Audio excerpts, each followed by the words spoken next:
this course is going to be an introduction to how Amazon FBA works, how you can get started, and just to give you a ton of information about whether or not you think this might be a business model for you, because we've seen so much success from this program. We know it works. The blueprint's there, and this is going to introduce that. It's going to be very exciting, and I really am so excited for you to be here. So what is Amazon FBA? Well, FBA stands for Fulfillment by Amazon, FBA, and essentially what it is Amazon does a lot of the work on your behalf. And what I mean by that is one of the hard parts with growing an e-commerce business is, if you get 2 orders a day, well, what you have to do is you have to process it, right? You'd have to take it down to UPS or FedEx. You'd have to, put it in a box. You'd have to label it. You'd have to pay for shipping. You'd have to ship it out. And that becomes really laborious and tiring and difficult to do once you start getting more than, 1 or 2 orders a day. We've had days where we sold over 1,000 products, in a single day, with my Amazon business. And so it'd be next to impossible to actually handle that scale and not get things confused and be able to ship things out on time. And that is where Amazon comes in, because Amazon allows you to actually, as a third-party seller, right, which actually represents over 50% of Amazon sales, they allow you to take advantage of their fulfillment network and their fulfillment resources, where you can actually buy products in bulk, from China, from a USA manufacturer, from wherever. You might buy 500 units or 1,000 units for $2 each. Ship them into an Amazon FBA warehouse in the USA, right, directly from China, straight to Amazon. You never see or touch any of your products, right? This will all make sense later on. But you can ship it directly from your manufacturer into Amazon. And then Amazon, every time you get a sale from customers that are already browsing Amazon for your product, every time you get a sale, Amazon actually does all of the fulfillment for you. They grab your product, they put it in a box, they put the label on, they ship it out, they handle all of that. And they just literally send you your profit. And so that is why Amazon FBA has been such an amazing process, because it just works, right? And you don't have to do a lot of the work. You can do it from anywhere in the world. And it's just a really amazing way to actually get started making some passive income online. So there are 2 different types of plans, for Amazon FBA. But essentially, Amazon takes a 15% referral fee for you having access to millions and millions of Amazon's customers, right? The last I heard, over 82% of households have an active Amazon Prime membership, which is insane, right? 82% of households in the United States have an Amazon Prime membership. So you can sign up for free as an individual seller, right? You pay a per unit cost every time you sell something, or you can join as what's called a professional seller, where I believe you pay $39.99 a month. And then you don't have any per unit fee. So if you're just getting started, you can sign up as an individual seller. You can always switch it to a professional seller later on once you have some inventory and things like that. So that way you're not paying, any money while you're waiting for your units to actually ship in. You can sign up as an individual and always change it later on. You can sign up just with your own, as a person with your social security number and things like that if you want to, or you can sign up with what's called an LLC, which is a business. All right, what is up, y'all? So this video is going to be about examples of perfect products to sell on Amazon, and I'm going to explain exactly why they're perfect, right? Because it's very important to understand and be able to conceptualize and picture why these products are perfect to sell on Amazon, kind of in your mind, so that every time you actually evaluate kind of like an opportunity, with Amazon FBA and when you're doing product research, whether or not you can kind of go through these steps in your head and say, okay, is this going to be a perfect product, right? So, a great example is scrunchies. Scrunchies probably couldn't be any cheaper to create. I would guess that this is literally like a piece of rubber with a very small amount of velvet or whatever it is. They're selling it for $10. I can't imagine this being more than 10 cents to create, if that, especially if you're ordering in bulk. And then, another thing that I like to think about is, of course, cost, right? But then breakability. You could probably package this in an envelope, and you could throw it against the ground 100 billion times, and literally it would not break. And then cost of shipping, right? So scrunchies are incredibly cheap, incredibly light. The cost of shipping would be nothing, whether it's by air or by sea. Shipping by sea, the weight doesn't matter as much, but shipping by air, the weight does matter, right? So sea is just volumetric. So if you're shipping, a blown up beach ball, it's going to be the same cost as if you're shipping, 20 bowling balls for the most part. But with air shipping, if you have incredibly light stuff, you can restock faster, especially if you have things that are very small, non-breakable, and extremely light, like scrunchies, for example, so you can maximize your profit margin. Another one that is a great idea, or was a great idea at a certain time, right? All the things that I'm showing now obviously are not the perfect products to sell now. I can't obviously reveal the perfect products to sell now, but these are a perfect example of a product that would be extremely giftable. I love gift products, gift style products for a couple of reasons. When you get a gift from someone, society has told us that it's taboo to return that gift. And so the return rates for gift items or giftable items is significantly lower than the return rate of, say, like an electronic item that people can't figure out, or they don't know how to use, or it might break in transit and not work correctly, or whatever the case may be. But if it's a giftable product, right, it's not going to be like that.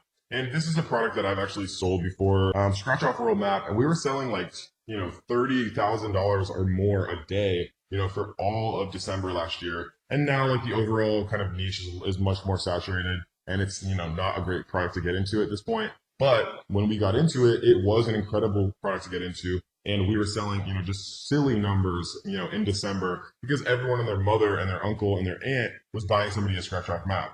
And so that's the perfect example of a product that we are not going to restock. We're just going to let it sell itself out during this Q4 and during this December, and then we're never going to restock it. But we'll just make a stupid amount of money again this year, just like we did last year. So another example, right? These costs are like $1 to create if you're buying them in bulk. Sometimes like $1.70 or so to actually get it landed in the United States. And most of them are selling for, some of them are selling for $30, right? So a product that costs $2 that sells for $30, you're selling it for essentially over 15 times more than it actually costs to create. So it gives you a lot of kind of wiggle room when it comes to PPC, when it comes to, having really nice photos done and things like that. And the larger profit margin you can have, obviously, is better because it allows you to like make, smarter decisions about things, and that's always a good thing.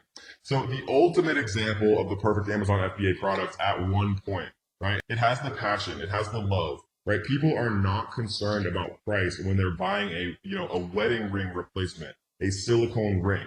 Right, they're not concerned with price. Even though if you think about it, this probably costs a cent to make.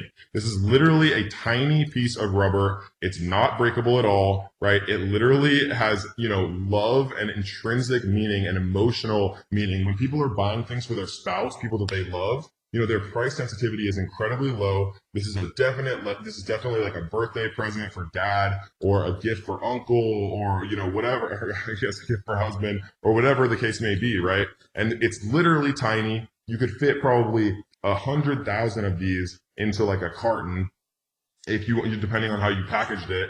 It literally is never going to break. It weighs probably less than an ounce, less than a gram, or whatever it is, right? It weighs nothing, very non-breakable, costs nothing to make, has that intrinsic value, has that emotional connection, meaning, and has the giftability, right? So this is like the perfect product to sell on Amazon FBA. So I just wanted to show you guys, 3 examples of perfect products to sell on Amazon FBA. So you can kind of get yourself in the mindset, okay, giftable, non-breakable, very light to ship, right? Has like that emotional meaning or connection. A lot of these things can play in, and that's not to say that every product has these. I have a friend who makes hundreds of thousands of dollars a month selling copper pans on Amazon FBA, which literally is like heavy, big, has no gift meaning or not much of a gift meaning. There's no emotional connection to a copper pan depending on who you are, right? But he still makes a ton of money. So, think outside the box, but this is the general kind of thought process that I like to kind of put people in to really get the ball rolling.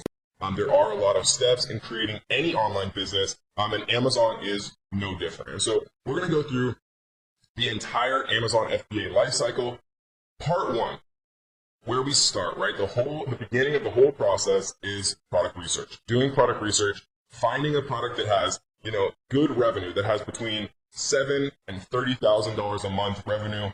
Generally is a good range. If it's slightly outside that, that's okay, right? But remember, refer back to the 5 steps of product research.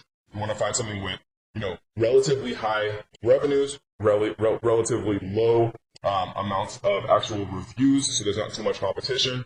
You want to find something that is not trademarked, something that has a relatively high number of monthly searches, and something that you've actually verified is getting sales using the iTrack 999 cart trick method. So after you do product research, the next part is you identify manufacturers, and we go over that in Module 2, how to find the best manufacturers in the world, and then how to get the highest quality, with the lowest possible cost. We go over a lot of different strategies to really, leverage multiple manufacturers against each other so that you get the best possible value.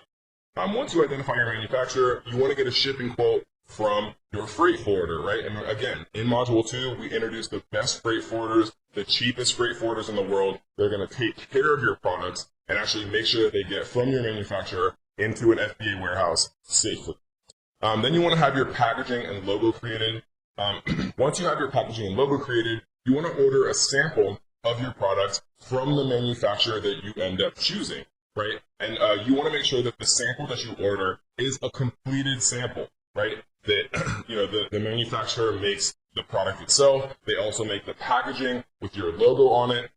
So it really does look how a final product would look. And a lot of people make this mistake where they order just a sample of the product instead of a final sample. And you want to make sure everything is perfect, that the packaging looks good, that, they include your, all the things that they should include on the packaging, that the product looks good, that it's high quality. And then once you have that product sent to you, that sample sent to you, then you can do product photography, right? You can either send it to yourself or you can send it to a product photographer. If you want to take those images yourself, you can. I definitely recommend using a professional service, which we talk about later on in the course. Again, every step of this entire process, we go through in detail. I just wanted to kind of give you a summary up front so you understand that it's actually not that hard. It's not that overwhelming. And it's very, very feasible to do, which is why so many of our students have had so much success doing this.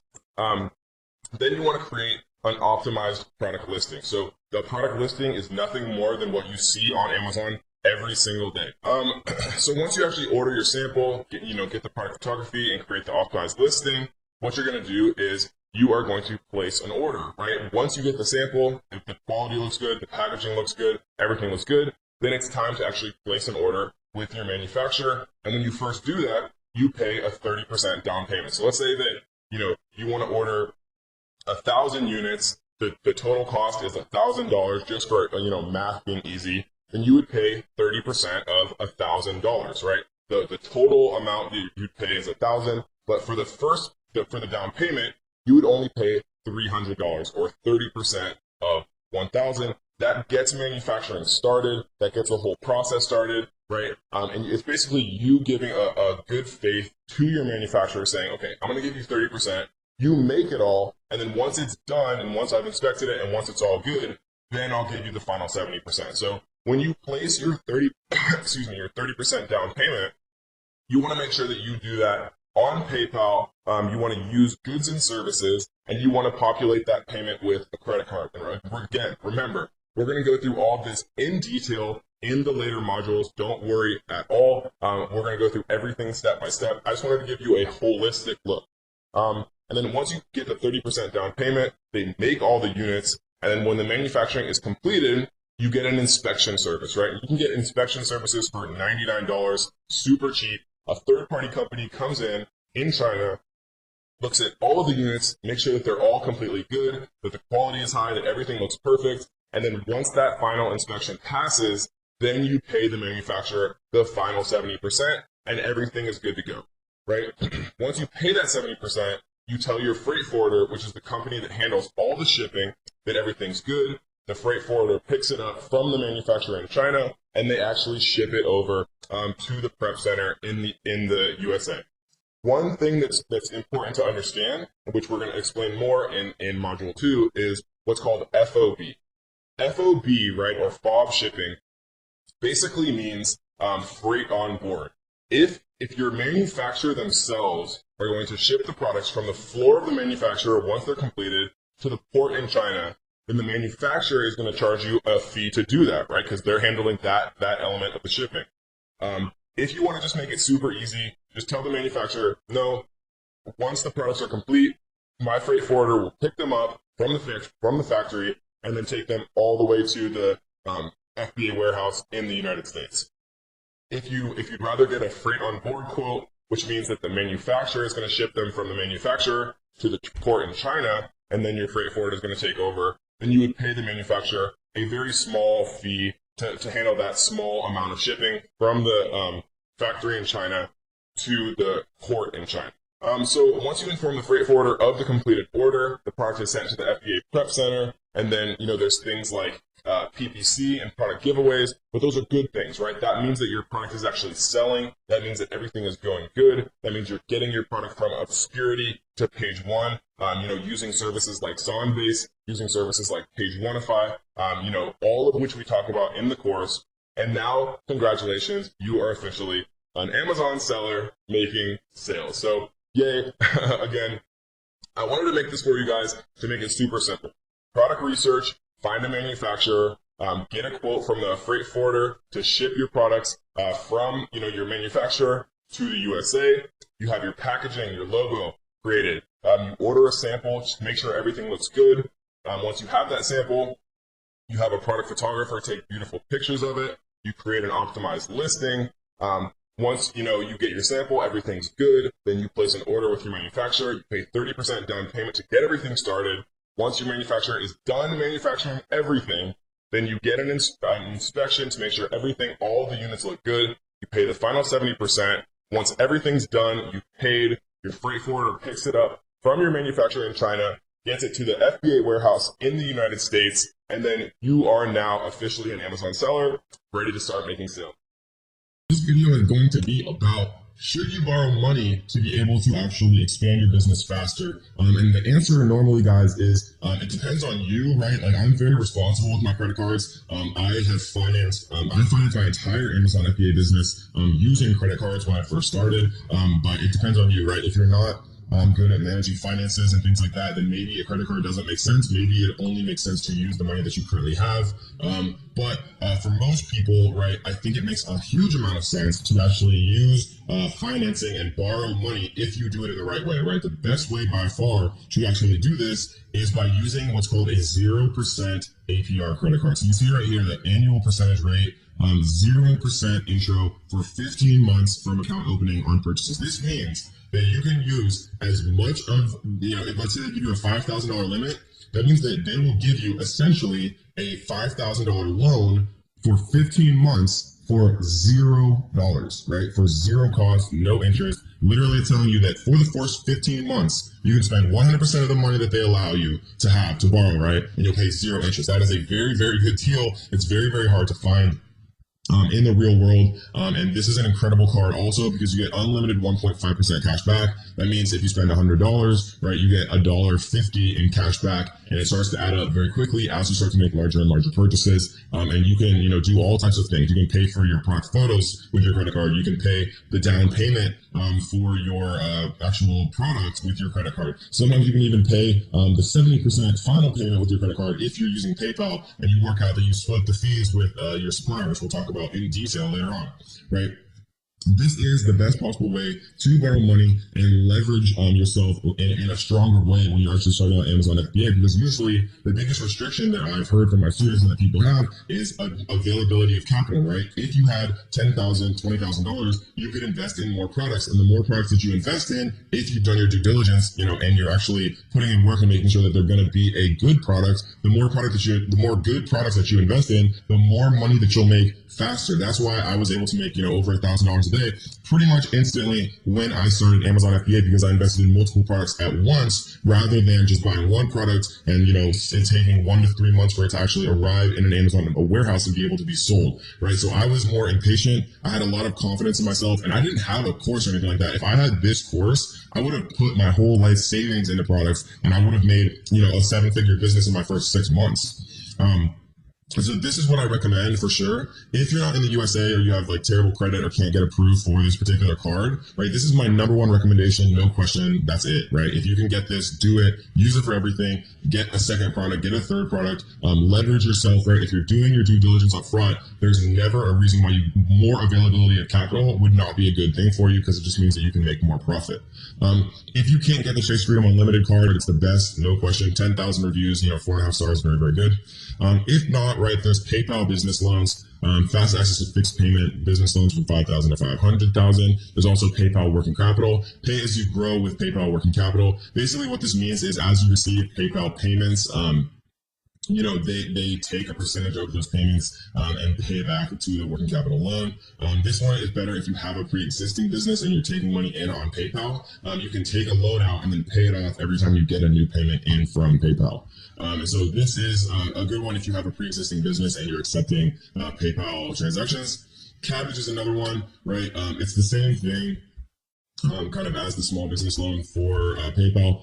Again, guys, though, you don't want to do these without knowing what you're signing up for, because PayPal and Cabbage and every other loan person in the entire world charges you an APR, right? And so you don't want to be paying an APR that's going to be higher than your actual profit margin. So if you're estimating that you're going to make 40% profit margin, right, and you're going to make that in 3 months, maybe it still makes sense to take out a loan, even if it's like a 16% APR. So read the fine print, right? These are some much significantly less enticing options, but they are options that I've had students make work, right? Because if you're making a 40-50% profit margin on your products, then taking a loan out to get that product that you're paying 16% on, you're still obviously making an additional 30% profit that you wouldn't otherwise be making, and you're able to expand faster. But again, the best possible way and the best possible method that I've ever found is 0% APR credit cards. I know that I provided you value, so what I want you to do is to like this video. I want you to leave a comment on this video.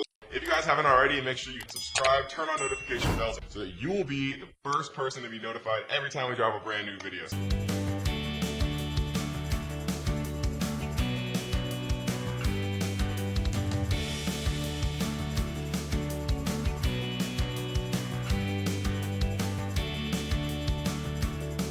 This is the fun part of the course. This is Amazon FBA product research. This is where the magic happens. This is where the money is made. So we are going to be focusing on viral launch for much of this course because it is the best software available now, right? Originally it was Jungle Scout, and now viral launch has just really been exploding and expanding, and their team is very passionate and they're just doing very big things. The main tools that we are going to be using for Amazon FBA product research are going to be called market intelligence and product discovery, right? We see that for $59 a month, you can get product discovery. If you pay monthly, annually, you can get market intelligence, sales estimates in the Chrome extension, and product discovery. You can get this all for $49 a month if you pay annually, or you can get it for $59 a month if you pay monthly, right? And so for our purposes, guys, all we need are these first two, right? Viral Launch is incredibly good at product research.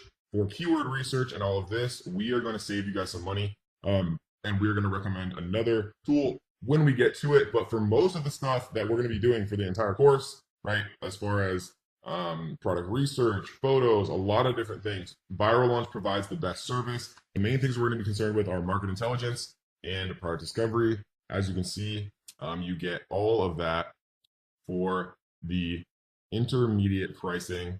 Or if you want the category search, which is helpful as well, you can pay for the $79 a month option. But for most of us, right, what's going to be the best kind of deal is either intermediate or advanced, right? So one of these two. I generally recommend people who are serious about this to just go ahead and grab the advanced option. So this video is going to be kind of an introduction to what Viral Launch looks like. And how to reframe your mind. When I mean reframe your mindset, I mean going throughout your day, everything that I see and everything that I interact with, I think about Amazon FBA. And maybe that's unhealthy, but it's helped me become very successful selling on Amazon FBA. Like, for example, I'll go to like a Mexican restaurant and I'll see that like little rubber mat that like they have in the kitchen that people stand on that food falls in, right? Like a restaurant non-slip mat. Or I'll see like a little menu holder, like an acrylic menu holder, and I'll think to myself, can I sell that on Amazon? And you just take notes on my phone all throughout the day, and then I come back and I check on these products via Viral Launch to see if the landscape is competitive, right? We're going to look at how many monthly searches are they getting? How many reviews do they have? How many people are trying to sell this product? Is there room for improvement on this product, right? What are the negative reviews saying? Could I improve the quality of the product? Could I add something to it to bundle? And don't worry, we're going to talk about all this much more in depth as we move throughout this module, but it's just important to kind of get your mindset in a place where you're thinking about Amazon FBA, throughout your day-to-day life, because sometimes the best ideas will come to you, right? So this is product discovery, guys. We can see right here, if we go to search, there's a couple of options up here. There's the normal product discovery, right? And what this means is you put in the categories you want to see. You put in, okay, I want to see products that have a minimum of $10,000 a month revenue, that have a minimum price of $15, that have a minimum review count, or excuse me, a maximum review count of maybe like 50 or 100 reviews or whatever the case may be. And then you press show products and it shows you, right? Keyword, actually you can choose the category. Similarly, you can choose the the maximum review count you want to see, the minimum average monthly revenue of all the products you want them to show you. And then instead of showing you actual exact products, they show you keywords, right? And this is one of my favorite ways to use Viral Launch. And we're going to talk about all of this much more in depth. This video is literally just meant to introduce you to like all that's available to you and all of the advanced filters. This is really where, you can kind of differentiate yourself from everyone else searching and really find the true diamond in the rough product. So we're going to focus on, how I use these a lot in a little bit. And then brand. So brand shows you actual brands that sell on Amazon. Obviously, like Nike is a brand, but they're not a brand that we'd ever want to compete with. But it's just an example of a brand. It shows like little companies that sell tea or people that sell supplements or whatever the case may be. And you can jump very in depth on those brands and look at their sales history, if they're improving or going down or what's kind of going on, and gives you a lot of ideas about what you could potentially if you could potentially compete or create a product similar to what that brand is selling. And then category obviously shows you, in-depth categories, and you can take a look at things related to the categories themselves. So this is product discovery. This is a web app, right? You use it in by itself in a website right here. Market intelligence is actually a Chrome extension. So for example, if we come into Amazon and search garlic press, we would press this little button after we install the market intelligence Chrome extension, right? And it would show us all of the top sellers on page 1, right? So it's showing us Alpha Grillers is on page 1. They're doing about $22,000 a month, selling at $9.97, which means they have 2,255 sales every single month. We can see how many reviews they have, their review rate, right? Their review rating, like what their average reviews are. A lot of different stuff we can really see here. We can even see net profit estimates, but these are very, very inaccurate in all software, right? Viral Launch does a good job of this, but you can never rely on net profit because it's impossible for them to calculate that, for anyone to calculate that, because they don't know how much your cost of goods sold are. They don't know how much you're paying for shipping. So it's a good baseline, very, very general idea, but you need to do the calculation yourself. And we'll teach you how to do that in a little bit. We're using a tool called the Amazon FBA fee calculator. So this is the market intelligence Chrome extension, right? It's incredibly necessary to have both the product discovery and the market intelligence, right? The web app and the Chrome extension, because we're going to be using them all the time. If you want to go monthly, do monthly, right? If you want to go annual, do annual. But we're going to need it. It's one of the most important parts of the entire process regarding Amazon FBA. And we're going to be using it in all the rest of the videos throughout the entire course. And we're going to show you some really, really cool tricks how you can find products doing $10,000 a month, $20,000 a month, or even $30,000 or more every single month, and how you can actually enter that market and make a bunch of profit. We're about to do some product research inside of product discovery, inside of search, and we're going to talk about exactly why we're making these choices, kind of some introductions, and then we're going to get a little bit deeper into the advanced filters for you guys. So first thing that we have to do is set up the categories. So a lot of people who teach this wrong will just tell you, oh yeah, go into all the categories. No. So there's things that we don't want to sell on Amazon, right? Books is a great example. CDs and vinyls is a great example. There's like a freaking fly in front of me. CDs and vinyls is a good example. Things that we don't want to sell. No, I've never personally sold electronics, and I've always been grateful I didn't. That's not to say that electronics are not profitable. I have many students who have sold electronics. I just personally don't want to deal with the additional kind of electronics have a much higher return rate, for example. And so, and it's much more difficult to import them into the USA from China, for example. There's a lot more regulations. And so all of these categories that I'm gonna choose for you guys right now, it comes from years of experience and having reviewed literally thousands and thousands of products, for my students, for myself, for my own businesses, doing consulting for other companies, right? So this is kind of a summation of, millions of dollars worth of products sold on Amazon, multiple, probably $100 million of products sold on Amazon between all of my consulting clients and all of my students, and of course myself. So baby, we're gonna look at clothing, shoes, and jewelry can be good, but I'm gonna ignore it for this time. Grocery and gourmet food can be cool. Health and households, great. Industrial and scientific. Kitchen and dining is probably the category that I've made the most money in. Office products I've made a ton of money in as well. Pet supplies, sports and outdoors, toys and games can be cool. Tools and home improvement, patio lawn, musical instruments can be cool. Home and kitchen, and beauty and personal care, and automotive. Okay, so these are the ones that we're going to choose. There's a couple of them that I haven't personally made a ton of money in, like musical instruments, but it could be cool, and so I like to include it. I don't think we'll see a ton of products after we do all of our filtering, but it doesn't really matter. So we're in the product search tab, guys. So once we put in all of our filters, what it's going to spit out is a bunch of products. Right? This is the first one we're going to talk about. This is going to be kind of a longer video, but it's one of the most important videos in the module. So, pay attention. Quit sliding into DMs and doing all that hood rat stuff like me. There's like a freaking gnat right here. All right, back to the actual topic. So, product discovery. What we're going to do, guys, is we're going to put in monthly revenue. And the tortoise and the hare mentality is something that I've learned kind of the hard way personally, and that I've proven again and again and again, with thousands of my students from all around the world, as the way that's kind of the best path to long-term success. When I first started Amazon FBA, I was like, I want to find the freaking product that's selling $1 million a month and just go completely ham, right? But the problem with that is if you're looking at the products that do $100,000 a month or $1 million a month or something like that, right? Then there's multi-million-dollar or billion-dollar companies who are also looking at those, right? With huge staffs, with graphic design teams and legal teams, and there's huge Chinese sellers, and there's people that want to hijack you, right? There's a lot of competition.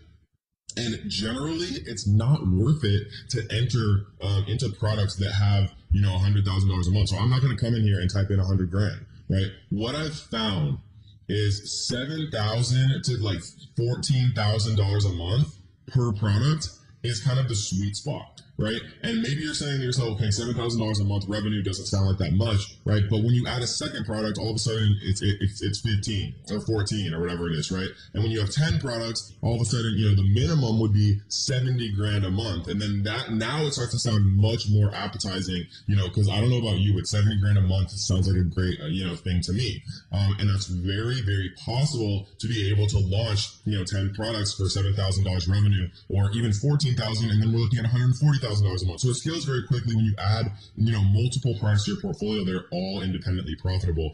And if we look in the $7,000 to $14,000 range, I found that it's a sweet spot because it's worth the effort to do, but you're not making so much money that it's attracting all of the unwanted eyes, like hijackers, Chinese sellers that want to submit false IP claims, or, multi-million or billion-dollar companies that are going to come in and compete with you and get like review farms in friggin' Bangladesh to come in and give them 1,000 reviews, right? There's a lot of scummy things that happen on Amazon, just like there's a lot of scummy things that happen in every business anywhere in the world, right? And so what we're going to try to do is shield you guys from as much of that, nastiness and like the bad parts of Amazon as I can. And one of the best ways to do that is by kind of focusing on products that aren't going to attract the attention of all those, underground kind of scummy people.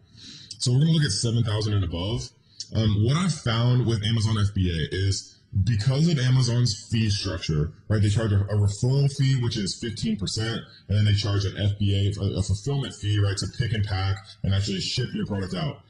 Because of Amazon's fee structure, and because of the inherent nature of having to buy the products from China and paying for them to be shipped from China to America, right? What I found is it's very, very difficult to make money, to make a meaningful amount of money on Amazon if you sell a product that's less than $13, right? And so what we're going to do is we're going to look at products that are, $13 or higher. And the reason for that is, just trust me when I tell you that because of the fee structure and because of XYZ and a lot of experience, right? Anything lower than $13 is very, very difficult to make money on. And if you're selling something for $13, right, you better be paying no more than like $1 per unit. from your manufacturer, and maybe another like 50 cents shipping. So like your landed cost would be $1.50, and at that $13 price point, you can still make a significant amount of money. We have a brand, and most of our products sell for $14.99, and our landed cost, our shipping plus our cost of goods sold per unit is 96 cents. Right, and then after like all the fees and stuff like that from Amazon, a $15 product, right, we take home like $7.50, which is like $6.50 profit. Right, so that's just like an example of one of the products that we sell, and kind of an explanation of why under 13 just doesn't really work very well. And we'll show you a tool called the FBA fee calculator, which is like a tool that Amazon puts out that allows you to see what the exact fees that you would pay for any product would be. So you can look at one of your competitors. If you're looking into getting into a niche, you can look at one of the pre-existing products, right? And you can say, okay, you can plug in their product and see what fees they pay. So you can start to estimate what your profit margin is. And we'll talk about that soon. I just want to kind of get the cogs turning in your brain, how this all works, because it all is connected, right? And it's all a beautiful process if you understand it. The most important thing about entering a new niche, right? And when I say niche, I mean like a garlic press would be like a niche. A garlic press is the example that I've always used, and I'm using it again because it's just like almost like a friggin' legend at this point. But garlic press is an example of something that's obviously completely oversaturated, right? Now, but when it first started, people were making hundreds of thousands of dollars a month selling these garlic presses to restaurants and to everyone and their mother who's buying a freaking garlic press on Amazon. And it's a good example because it's small, it's non-breakable, it's cheap to make, right? It's niche enough that you're not going to go to Walmart to buy a freaking garlic press, but instead you go on Amazon. I mean, I buy everything off Amazon, so that's not a great example anymore. But generally, what you're looking for, as a generalization, because people always ask me this, and it's an impossible question to answer, but you're looking for something that's relatively small and light, relatively non-breakable, and it's something that you can that you can buy for very inexpensive and sell for much more, something with perceived value, right? Because I don't know how much it freaking costs to buy a garlic press, but they're selling 5,000 units a month, selling them for $9.95, so I guarantee you that they're paying less than $1 landed for those products. And so the most important thing about all of this is review count, right? When you're looking to join a new niche, when you're looking for products, to sell on Amazon, the most important thing, the biggest competitive barrier to entry is review count. It's very difficult to get reviews. Amazon gets more and more strict and stringent and chaotic and crazy at times about reviews every single day. They're shutting down the review farms. They're trying to level the playing field, and so it's a good thing for us, right? The individual sellers, they're leveling the playing field for these screwed up corporations that are trying to cheat the system. But that being said, it's very difficult to get real reviews, and so we want to find things that have, less than, I would say, like 59 reviews. And the reason that I'm using like these off numbers, and we'll use one here too. The reason that I'm using these off numbers is because the human brain, right, gravitates towards multiples of 5 and 10. So if I type 7,000 here, or if everyone types 7,000 here or 10,000, right, and I type 6,900, I might see a couple more products that they're missing that are selling 69.50 a month. Right, and the same thing, right? If they type 50 here and I type 59, I might see some golden products that have between 50 and 59 reviews that other people are missing. And if I type 13 here or even like 1290, right, then everyone else is typing 10 or 15, and that's just how the human brain works. And so you want to try to like be one step ahead of people. And the same thing, right? You can't use the exact same searches as I'm using. You have to switch it up, right? Try 5,900, try 7,500, try 14 or 17 or 29 or whatever the case may be, right?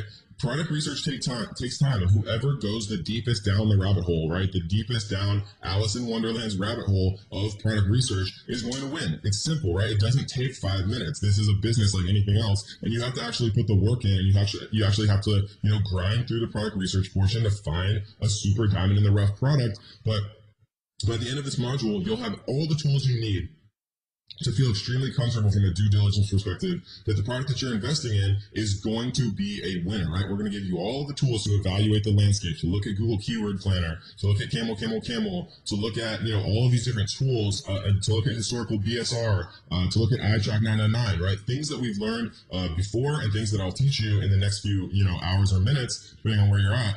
So you'll have all the tools you need. So this is what I like to do for the main section. And again, we're in products here. We're going to talk about keywords, brands, and category. We're going to talk about brand and category quickly, but keywords is extremely important, which we'll talk about in a few minutes. So what we're going to do is we are going to come to advanced filters, and I'm going to talk about a few of these. Initial investment cost, initial net profit, average profit margin, total net profit, right? No company can do this accurately. Again, because they don't know what the cost of goods sold, they don't know how much people are paying for products, they don't know how much shipping costs. So these are a cute little thing that companies are putting in, but it's not something that you want to rely on. Something that you can rely on though is sales year over year, right? And what this does is it calculates comparing sales over the last 30 days compared to sales a year ago and 30 days ago, a year and 30 days ago. So basically year over year sales. You can do sales change percentage, review change, best sales period. This is a great one. I like to do this, right? You can look at the best selling product by month throughout the entire year and start to get notes. Because everybody and their mother says that you shouldn't sell seasonal products because I said it 2 years ago, and now a bunch of my students have created Amazon FBA courses also, and I'm proud of all of them. But again, guys, when everyone says don't do something, sometimes it's better to do exactly that thing. When I first started, there's really only one person teaching Amazon, and it was Greg Mercer. And he said, don't sell things that are breakable. And then everyone started to say, don't sell things that are breakable. And so I created a company that sold breakable things. Of course, I had to think more about, keeping those products safe and, packaging correctly. But, because I did something against the grain, I made a ton of money doing it. So we're going to talk about how to go against the grain in a few little episodes here. So best sales period is a great one. Sales pattern is an incredible option, right? So let's actually run this search without actually using any of the advanced filters, and then let's use the advanced filters and see what happens. Right, so we see OXO chip bag clip set. And I like that Viral Launch does this because it shows you that a lot of people are looking at something. So if a lot of people are actually pinning this, for example, then Viral Launch warns you that, because what happens if 100,000 people are doing product research and everyone's pinning the same product, then you don't want to sell it, right? Obviously. And so I like to stay away from this popular result because it's telling you that a lot of people are watching it. And if a lot of people are watching it, then maybe some of those people are also sourcing it. You don't want to get involved in a product that is, making too much, or that's attracting too much attention. So this is a good one, right? Zycac outdoor camo ghillie suit. I remember one of my friends in high school used to have one of these actually, and this is super random, right? They're making $7,000 a month, which is at the very kind of lower border of what we want to kind of look at. And so we see a bunch of stuff here. Stainless steel solar garden lights in a plastic bag, which is great. Right? Advanced primate entertainment rolling freight. I literally have no idea what that is. So now let's take a quick look at changing some of these filters. Right? So we can do a sales change year over year. Let's see. Let's do a minimum of 10% growth. All right. So now we are only seeing products that have 10% growth. Let's do a minimum of 50% growth. This is obviously going to cut the products down a lot. Multi-fold paper hand towels, right? So like a wholesale product. New York Giants, we'd want to stay, or Jets, sorry, we'd want to stay away from because it's copywritten. We don't want to deal with that. Athletic specialties, field marking paint cans, right? That's great. That's so random. I love products that are just so freaking random. Like, how many of us have been to a football game and we've seen, like the field that's painted with that white paint? Like, it has to come from somewhere, right? And people are lazy and they want to buy it off Amazon. 2-blade mulching set. I have a friend who sells tools and makes multiple 7 figures a year. And so the point is, guys, we have to look through a lot of products. That's just kind of how it is. There's no shortcut. And so best sales period I like to use up and coming, right? Seasonal. I don't know why you'd want to look at declining unless you're trying to buy a business, for example. But we're going to put in up and coming, and we're going to show the products and see how this changes things for us. So we still see the ghillie suit. We see pointed tip kid scissors 12 packs, right? So this might be cool. This is definitely one that I would check out. $10,000 a month, right? Obviously, this would be huge for like school teachers and classrooms and stuff like that. This might be a good one, right? If you're trying to like get your Breaking Bad on and get real with the clean guard suit. They're selling, don't get your Breaking Bad on. Sell on Amazon instead. $12,000 a month, right? And we see that they have 0 reviews, only 3 sellers, which could be also very cool. So let's open this one up too. Ab Canopy, which is a terrible name with 2 C's. Outdoor party tent, commercial gazebo with enclosure walls, right? This is great. Sellers 1, reviews 444. $72,000 a month is probably too much for me. I just don't want to compete with all of the other people that are also looking at that. Golf cart fender flares, like that is just ridiculously random. I love it. Let's take a look.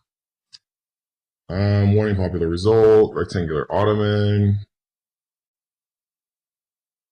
Ag fabric, landscape fabric, weed barrier, ground cover, garden mats. That's great. I love it.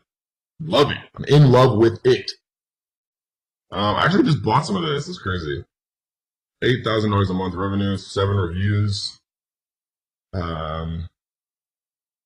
Custom size black solid plain rug.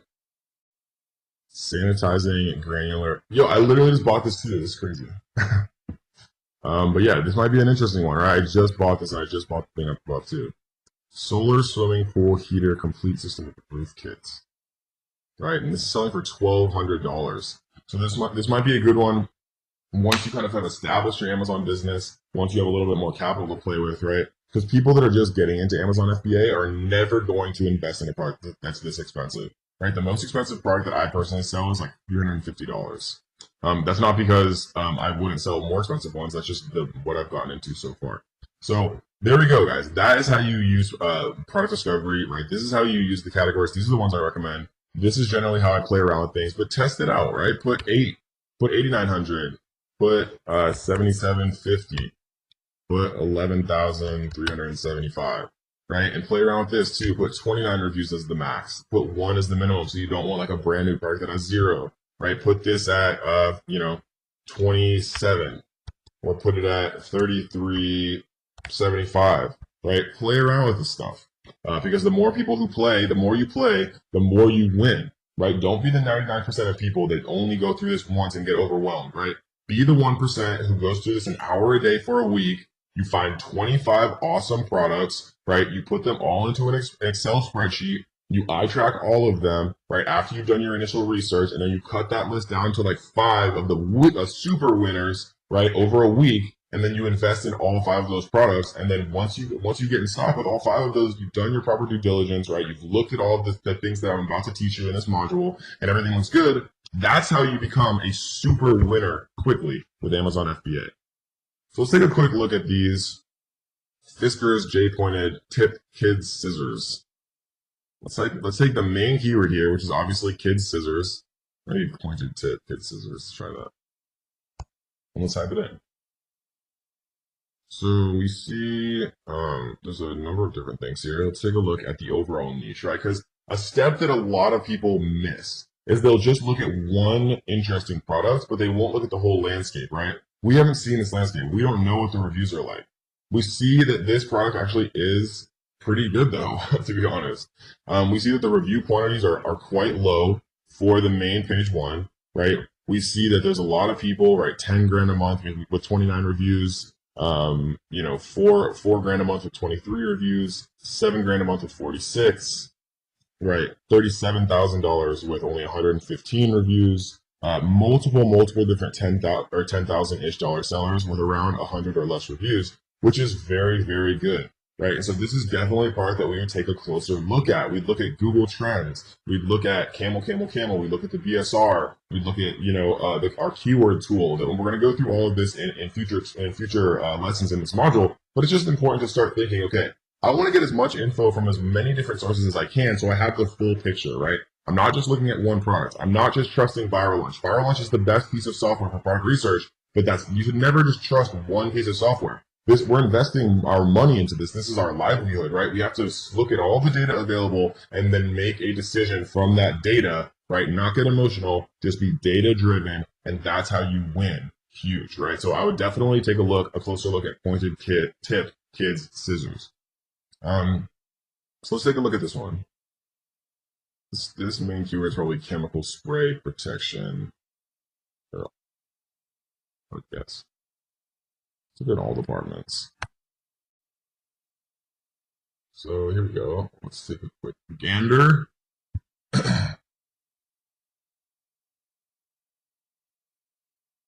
So what we see here is that there's two main products. They're both Kimberly-Clark, right? And Kimberly-Clark is obviously a large brand. And most of these people have literally zero sales. DuPont is another large brand. 3M is also another large brand. This is one that we would cut immediately, right? Let's put golf cart fenders. Oops.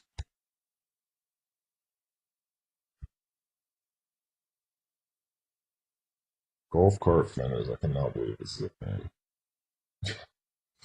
I'm just blown away how many products are on Amazon. It's just unbelievable. So we see monthly revenue a little bit lower than what we'd like, right? Most of these people have like 1,000 to 3,000. It's just not enough to kind of justify like the work involved in actually like putting this together. So I would close it out. Ag fabric landscape weed barrier ground cover. Let's see weed barrier ground cover.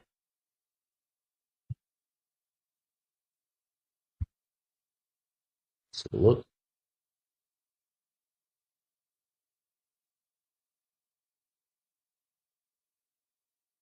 Oh man, yeah. See, this is ridiculous, right? This is what we want to see.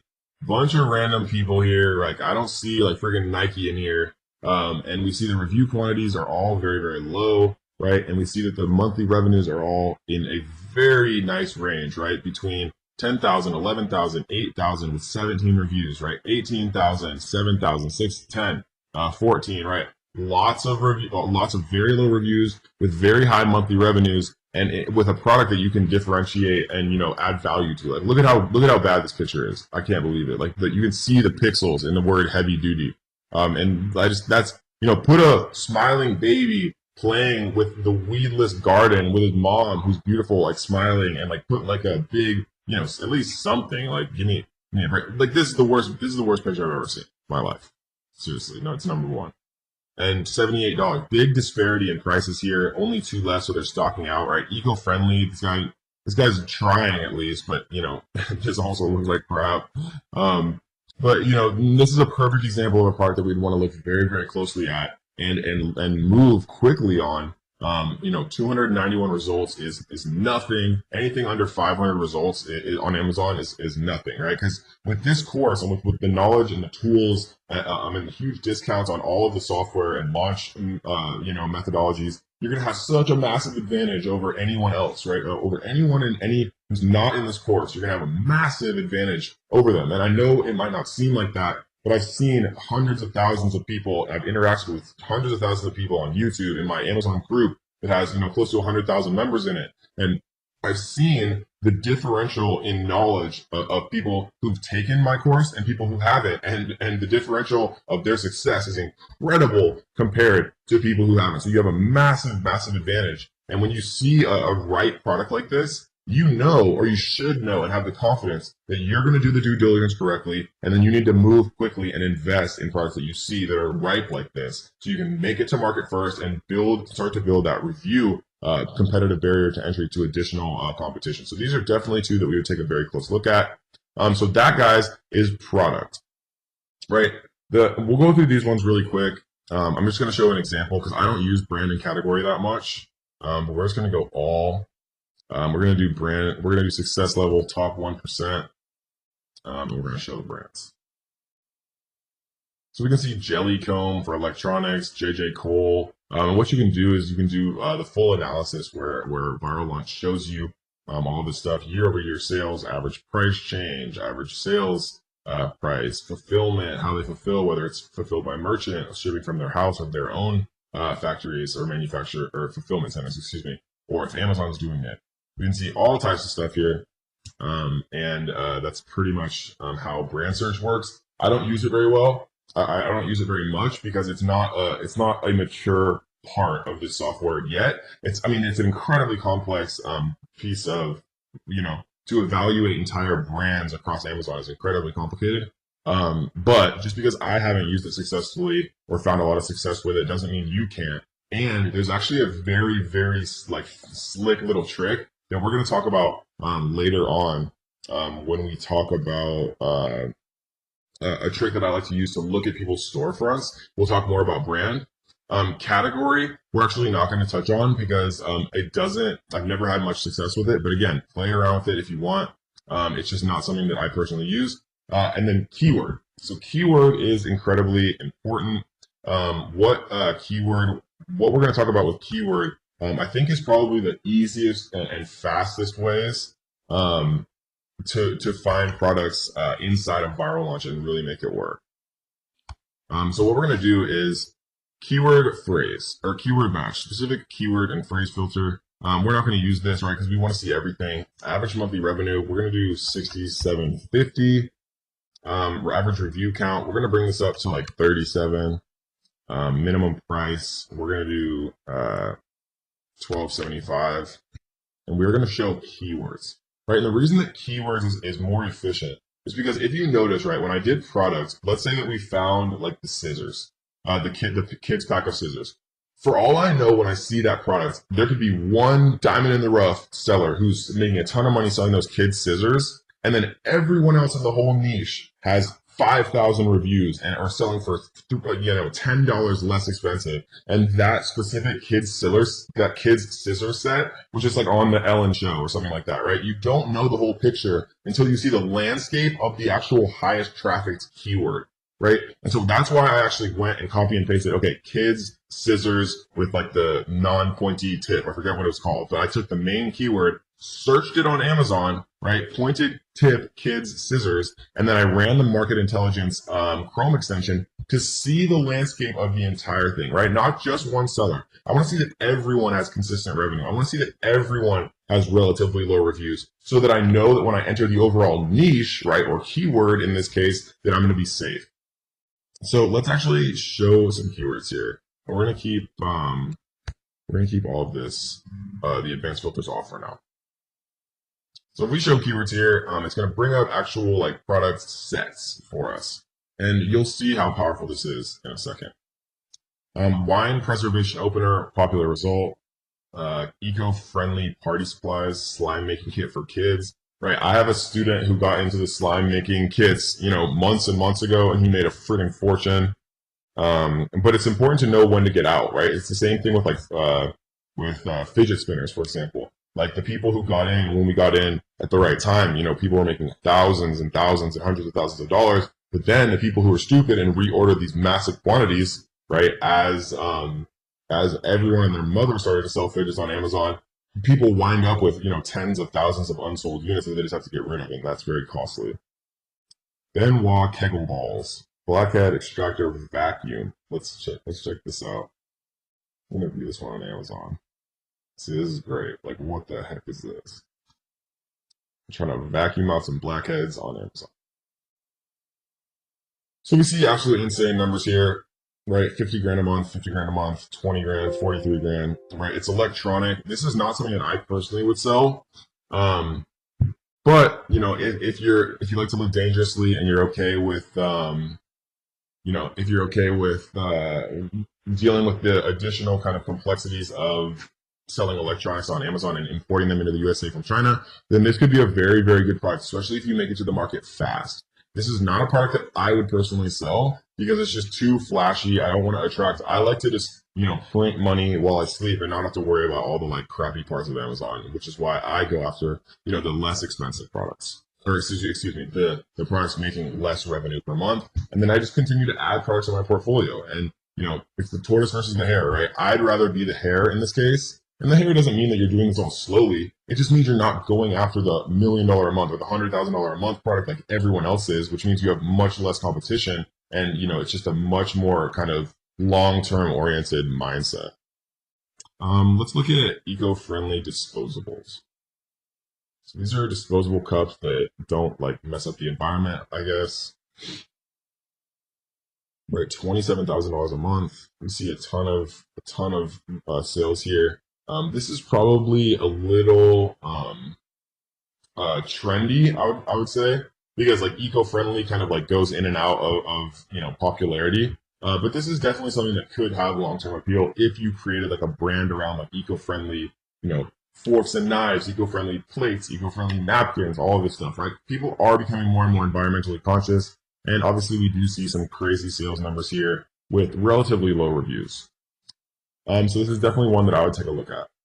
And so this is the keyword tool, guys. And something that I like to use also is the sales to reviews, right? This is the average sales to review ratio for the product's top sellers on Amazon. And so what this means is it has at least, 5 sales to 1 review. And so I like to use this kind of metric to show me things that are even more popular. And you can, bump this up like intensely if you want and really see like crazy stuff. Abdominal muscle stimulators, right? So for every 1 review that it has over 50 sales. That means that it has very low reviews relative to the number of sales. Ultrasonic pest mosquito repellent, right? This is great. It's freaking, I doubt these work, but if they do, I'll buy one right now. So let's take a look here. So we see, insane numbers. We see insanely low reviews. This is definitely something that I would consider getting into. It's a little high on the revenue scale, especially up here in the top.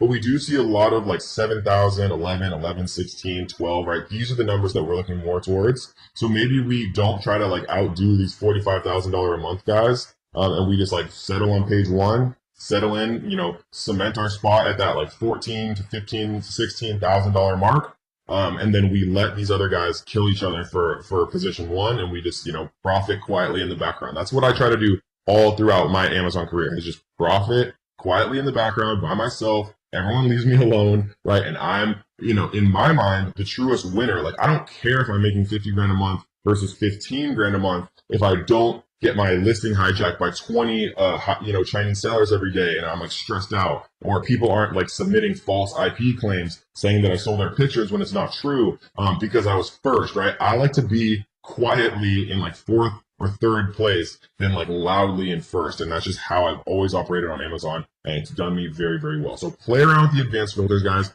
We'll go deeper into these in future videos, but that's a big fat tutorial about product and keyword, the categories I like, right, the filters that I use, and the advanced filters that I use for these 2 main areas of product research using the product discovery tool, guys.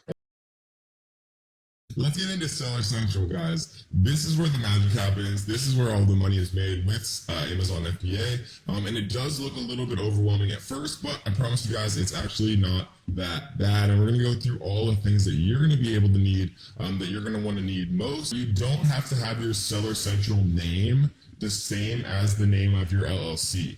Right, it can be different, but it is important for it to match, and we'll go into this more later on, is that your Seller Central name, right, the name of your store. And we can actually look really quickly at like an Amazon store just so you guys kind of see what I'm talking about.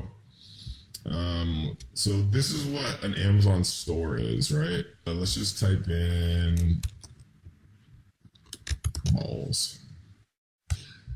What you'll see is the name of the actual seller right here is Click and Play, right? And so that does not necessarily mean that their LLC is called Click and Play. It could, but it doesn't mean that. What's important is you want your Amazon Seller Central name, which you set up when you sign up for your account. You want that name to match what you trademark. And so they probably are going to trademark like Click and Play products, right? Like the actual word mark, which again, we'll talk about later on, so don't worry about it. But what this allows you to do is it gives you protection if your Seller Central name matches your trademark. If people are trying to hijack onto your listing, again, which we'll talk about in a little bit, It just makes things easier. When you register for a trademark, it allows you to get brand registered. It allows you a lot of protection against, scummy people who want to do you wrong on Amazon. If your Amazon Seller Central name matches your trademark. So don't worry about any of that right now. Remember, we're going to go through the entire course before we actually do or implement anything so we don't make mistakes. But it's just something to keep in mind that you want your Amazon Seller Central name to match what you're going to eventually file a trademark for to protect yourself from people that are trying to do you wrong. So this, guys, is Seller Central.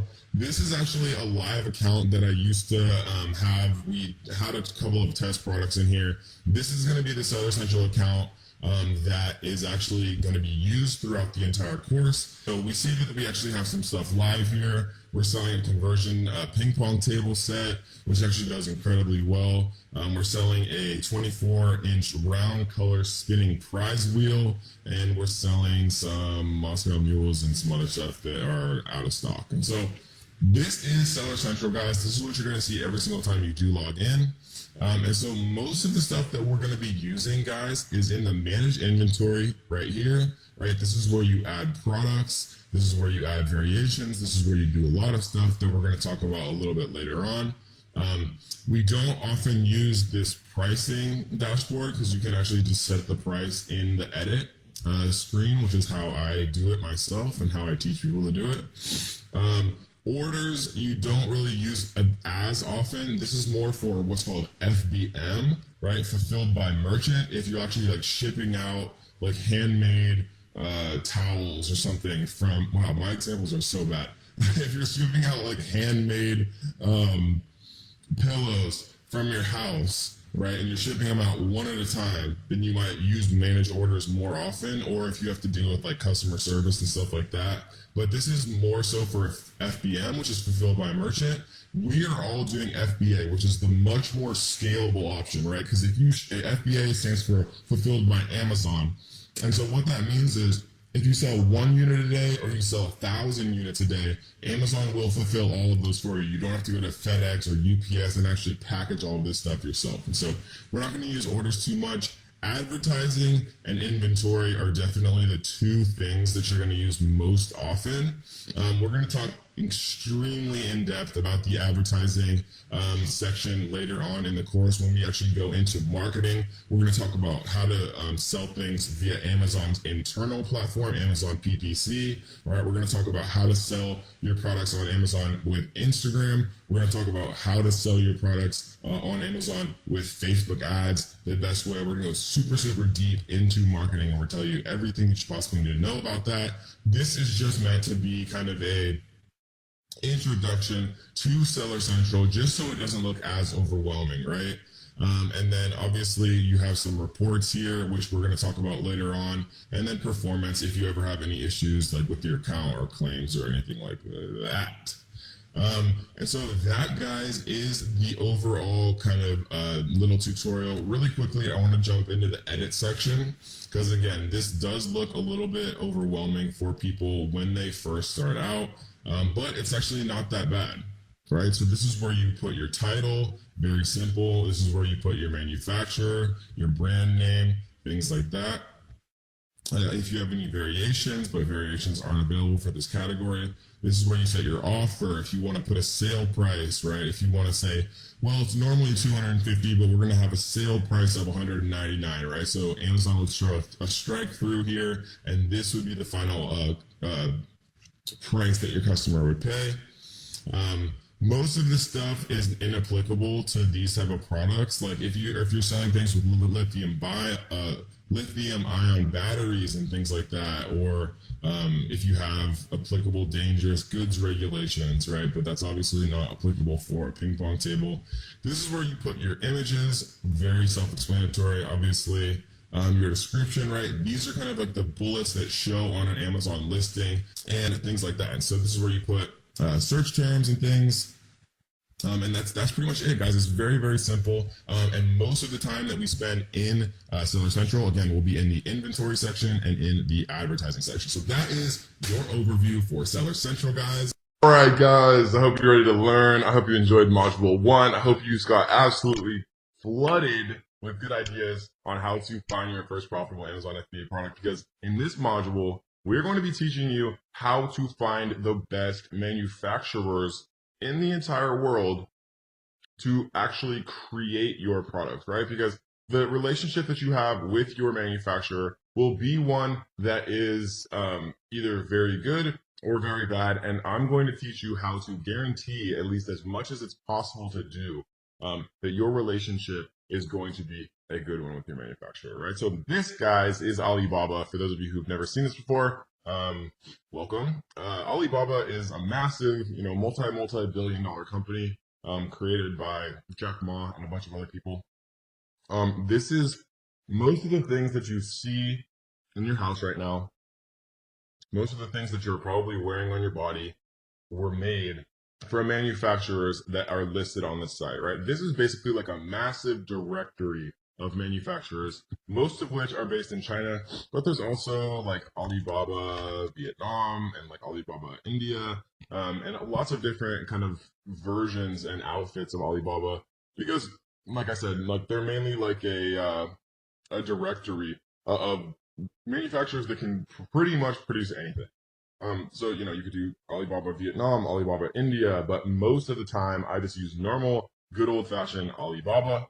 And that's what we're going to talk about today, specifically how to find manufacturers and what to look for to, make the chances that your experience with a supplier is good, right? Supplier, manufacturer, kind of the same thing. What you don't really want is a wholesaler. You don't really want to work with any middlemen, right? You want to find the person that's going to give you the absolute lowest possible price, and you want to work with them, right? Because the lowest possible price means more profit. So let's actually dive in on exactly how we're going to find the best manufacturers in the world. So the first thing that I like to do is actually change this little thing right here, right? Because if you do by products or by suppliers, two things are going to happen. If let's, for example, say that I want to look up someone to make coffee mugs. If I type in coffee mugs, there's going to be literally 251,102 results for coffee mugs, which is absolutely insane, right? And so instead of doing it by products, right, because most of these listings are individual listings, many of which are actually created by the same supplier. So like you might say, okay, these 4 are perfect, so I'm going to reach out to all of these people. But what you might find out is you're sending 4 different emails to 4 different listings, but they're all going to the same supplier.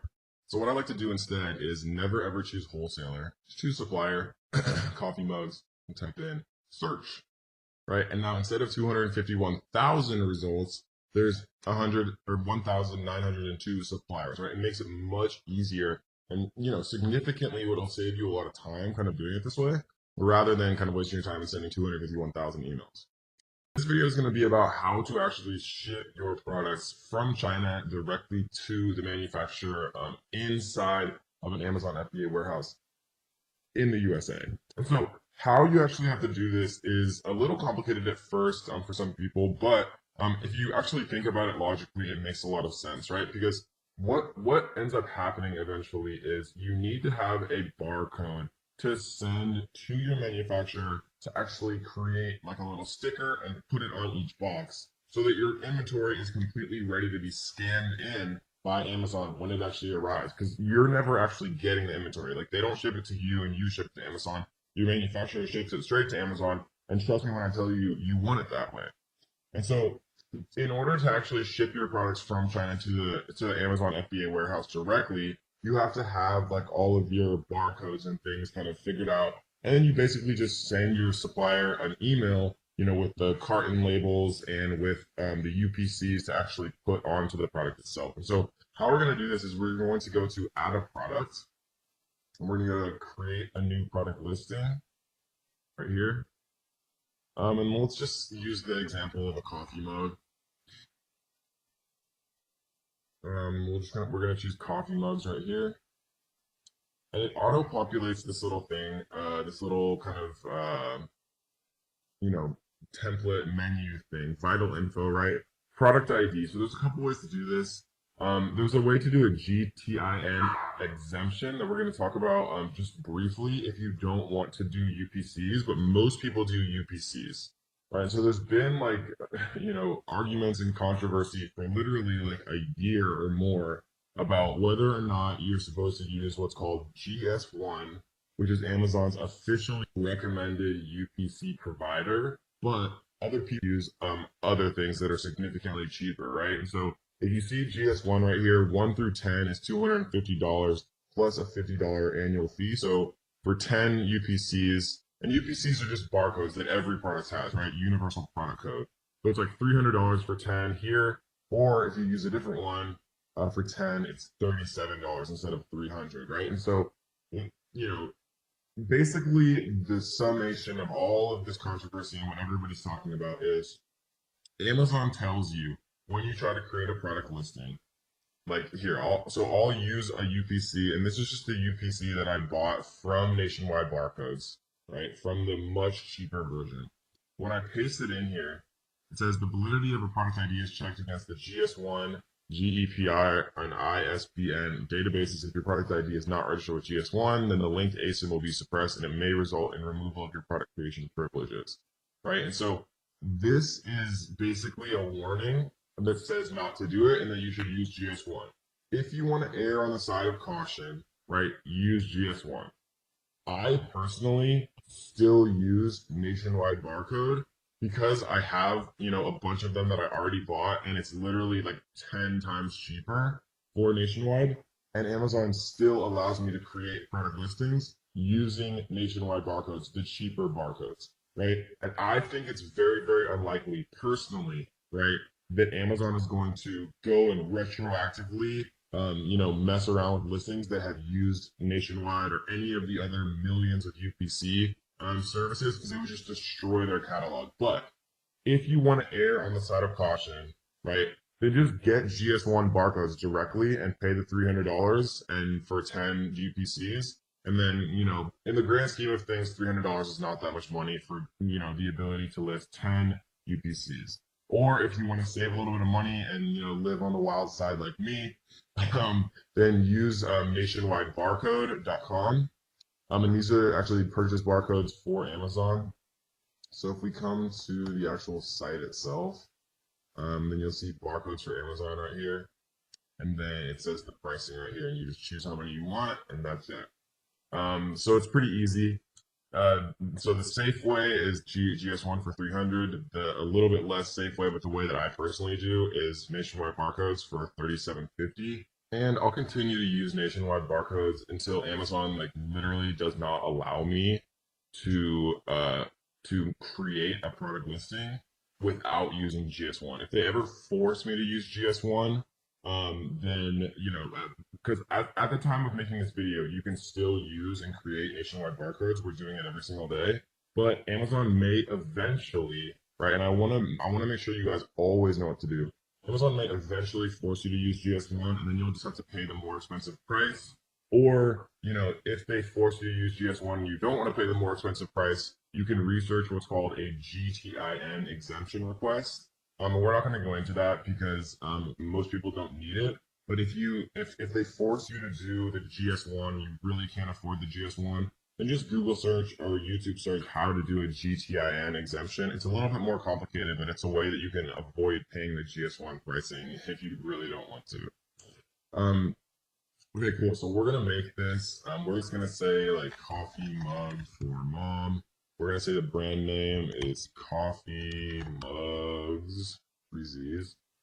The offer, and this isn't that important right now, because all we're doing right now is creating a listing so that we can actually get what's called the FN SKU, right? Because the FN SKU is what we're gonna have to send to our supplier, and once we send that to our supplier, then they're gonna be able to print out little stickers that they're gonna put on every single one of our coffee mugs, and then once they're sent from the manufacturer to Amazon, Amazon's able to actually scan all of those in.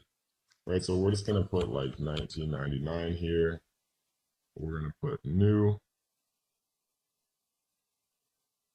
And the fulfillment channel, I want Amazon to ship and provide customer service for my items if they sell, right? This is Amazon FBA. I want to ship this item myself. This is Amazon FBM, right? Fulfilled by merchant. So we're gonna save and finish here. Your listing is being created. This process may take up to 30 minutes. Please check back and change your listing fulfilled by Amazon at that time. So we're just gonna press continue. Right, and I'm going to pause the video really quick, and then once it's actually up, then I'm going to show you guys the next step. All right, guys, so here's the listing that we looked at. So if we click this one right here, then we can do action on. And what we're going to do is, normally you do print item labels, but sometimes it gives you an error, right? So no items submitted. I wanted to show you guys that because I've just had so many students ask me about that particular error. So what we're going to do to fix that is click this little checkbox and then go to change to fulfilled by Amazon. Even though I know we selected that to start, it's like this weird thing that just happens. So what we're going to do is we're going to go to convert and send inventory and save and continue. It's just there below. This form has not been completed. Add dangerous good information. Is this product a battery? Just utilize batteries? No. Product regulation information. Is this product considered dangerous? Goods or hazardous material? No. It's a copy mod. Submit. And now we're going to save and continue.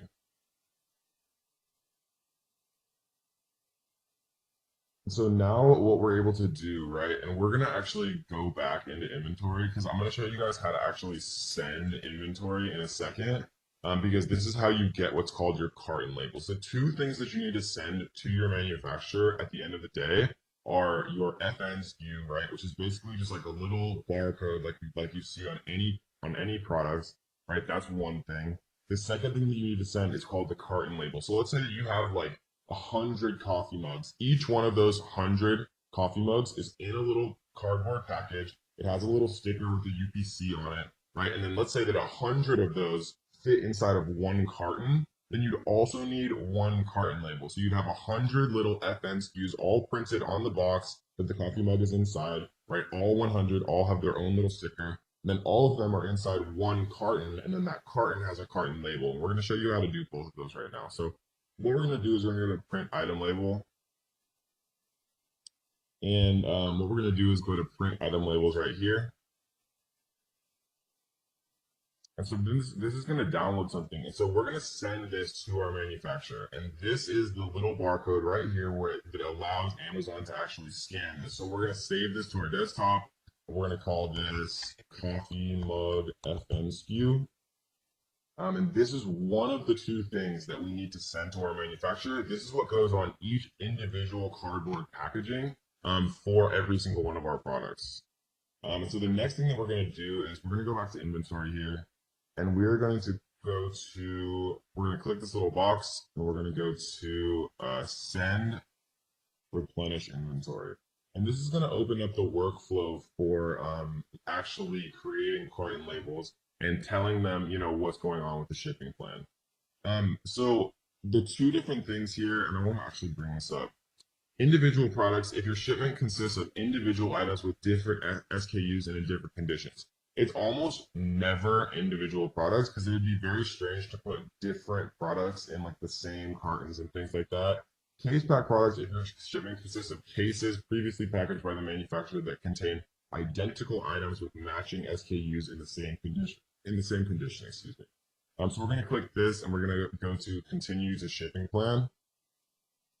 And what we're going to do is we are going to actually fill this out. So your supplier is going to be able to tell you how many units are coming, per case. They might say, yeah, well, okay, so 48 units fit per case, and you guys ordered 200 or whatever the case may be, so there's going to be a number of cases, right? So something that I like to do actually, and this is a good little note to take down, is you want to ask up front how many units are going to be in each case, right? Because and the reason that I say that is because if they say 48 units fits per case, but you order 200 units, then there's going to be that awkward 48 times 4, right? So there's going to be like 8 missing units, and then it just gets a little tricky. Instead, order 48. If they say there's 48 per case, right, or per carton, then order 48 times X, like the number of cartons that you want to reach that number that we taught you how to do when you're actually inventory forecasting and choosing how many products that you want to sell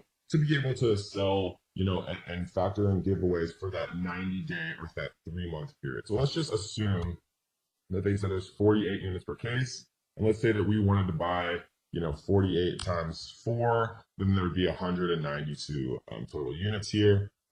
Your supplier is going to be able to give you the measurements in inches. I usually just keep it inches. They usually give it to you in centimeters, but I'll do inches. So let's just guess that it's 12 inches by 4 by 6, or something like that, right? And let's say that it's 0.5 pounds. And again, your manufacturer is going to tell you exactly, what's going on with this. So you can just like literally enter it. So we're gonna go save, and then continue. And so we are going to prep this, right? Because how I prefer to do things is your manufacturer literally does everything. They package it, they put the UPCs, they put all the codes, everything that you need onto it, and then they just ship it completely finished and ready to kind of be ready to roll to the manufacturer. And so we're going to go to continue. And for this one, all products must have the scannable barcode for non-commingled products. An Amazon product label will need to be affixed to each unit. You can print off and apply the labels from this page, or have Amazon apply the labels for you for a fee. Right. So we're gonna go to continue, and it's going to create your shipping plan here, right? And you can call it whatever you want. You can say like coffee mug shipping plan. And then it's going to show you ship to LGBA Rialto, California, right? And so this is going to be the actual address that you're going to ship to. And so we're going to approve the shipment here. And then the kind of the last thing that happens here is it's going to give you the carton labels. Right, and all of this stuff you can actually just work out with your freight forwarder. And so I'm going to talk about exactly who we use and who we recommend for freight forwarding. But I would always check with your freight forwarder, because to be perfectly honest, hate dealing with shipping, and I'm not a shipping company. But we're going to give you guys and introduce literally the cheapest, best quality shipping company that I've ever seen and that I've ever used and I've ever worked with. We're going to talk about that in a second. So we're just going to leave this how it is.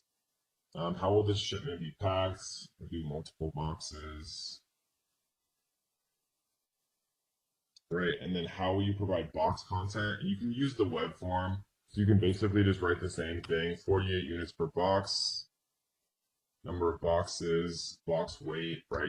They'll tell you all of this stuff, box dimensions. You could say 12, 24, 36, something like that. Confirm.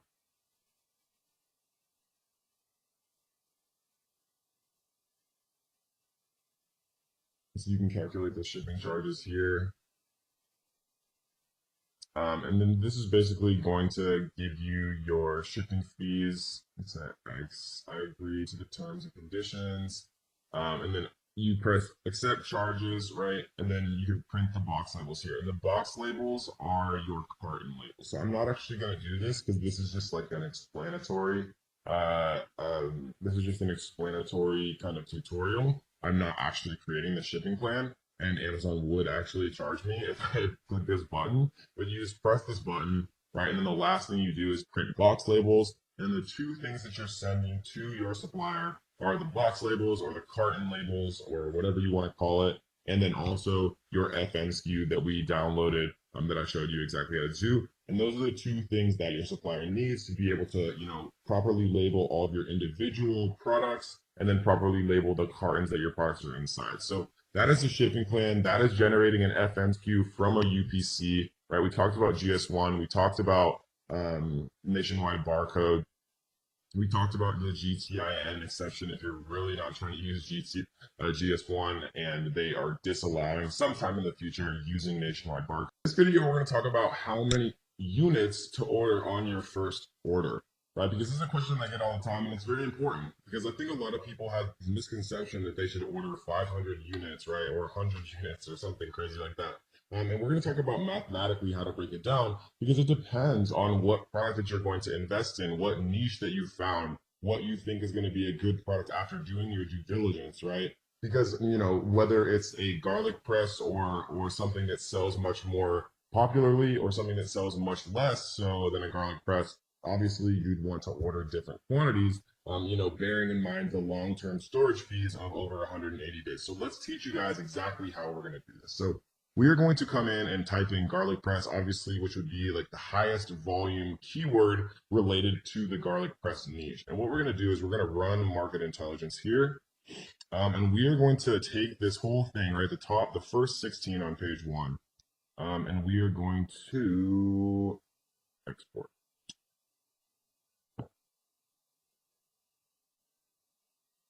All right, we're going to open this up and let's take a quick look, right? Because what we're concerned with here is monthly sales. So monthly sales added up right here is 14,720. 14,720. So what we're going to do is we're going to open up a calculator and we're going to type in 14,720 and we're going to divide by 16. So that means that the average seller on page one sells 920 units per month. So if we divide that by 30, right, we see that they're selling about 30 a day on average, right? So if they're selling 30 a day on page one, what I like to do, guys, and this is a general rule that I follow. You never want to be in stock longer than the 180-day long-term storage mark, because I showed you guys that the fees get like 20 times more expensive, and it's just crazy, right? You never want to be in stock less time than, I would argue, about 3 months, right? And the reason for that is because to get products made and to get them shipped from China on a ship available for sale in a warehouse in Amazon, I've found takes normally at the maximum about 3 months to do, right? So what we're going to do is we're going to multiply this 30 units per day times 3 months, right? 3 months times 30 days is obviously 90 days, right? Times this 30 here, we see is 2,700 units, right? And so I know that probably seems like a lot. I'm just gonna actually write this out. 30 units a day times 90 days. Right? So 2,700 units probably seems like a lot because people have like this weird misconception in their brain that they want to do 500 units to start. But I've seen this happen so many times, like even with my students, because I know it's like hard and you have to, have a lot of faith, especially to invest more money and more units. But if you do your due diligence correctly and you're actually like eye tracking and doing the 999 card trick on like as many of these people as you possibly can, right? The way that I just showed you how to do is the fast way. It's how to calculate an average for sales. But if I was going to invest money, I would be checking, at least like the top five with the iTrack 99 cart trick method, because that's true source from Amazon sales data. And if you can get five of these guys into your iTrack and you can tell, okay, they had 100 yesterday, they have 70 today, they have 40 tomorrow, then they're obviously selling 30 a day. If you know for sure from the iTrack and the 999 cart trick method on like a niche that you're going to enter, I feel 100% confident making this calculation. I feel 75% confident using market intelligence. It's the best piece of software, right? I trust them a lot from a sales perspective. And if you average out everybody on page one, it gives you a better idea of what's going on. And if you want to be super slick with it, you can exclude these little ones right here that are review outlier and sales outlier. So we see that they have 3,700 and everyone else has significantly less right here. And so, generally I'd like to err on the side of caution. And so I would probably take out like the top maybe two from a sales perspective that are high. And I might take out like the top two that are low. So we see that that one is pretty low and we see 220 is pretty low. So if we do this, and we export it, and this is like erring on the side of caution. I prefer to err on the side of caution, to be honest. We see now that I don't think those actually got removed. So this is or blue, so we'll just remove it manually. Or Blue, Uber Chef, Fleet, and with the Alpha Grillers, which is actually kind of sad, to be honest. And finally, we'll delete Sunkuku. Sunkuku. Okay, cool. So let's recalculate this and see how much it changes the average. So monthly sales, right? So now our new number is 8,256. 8,256. And we see that there is 12.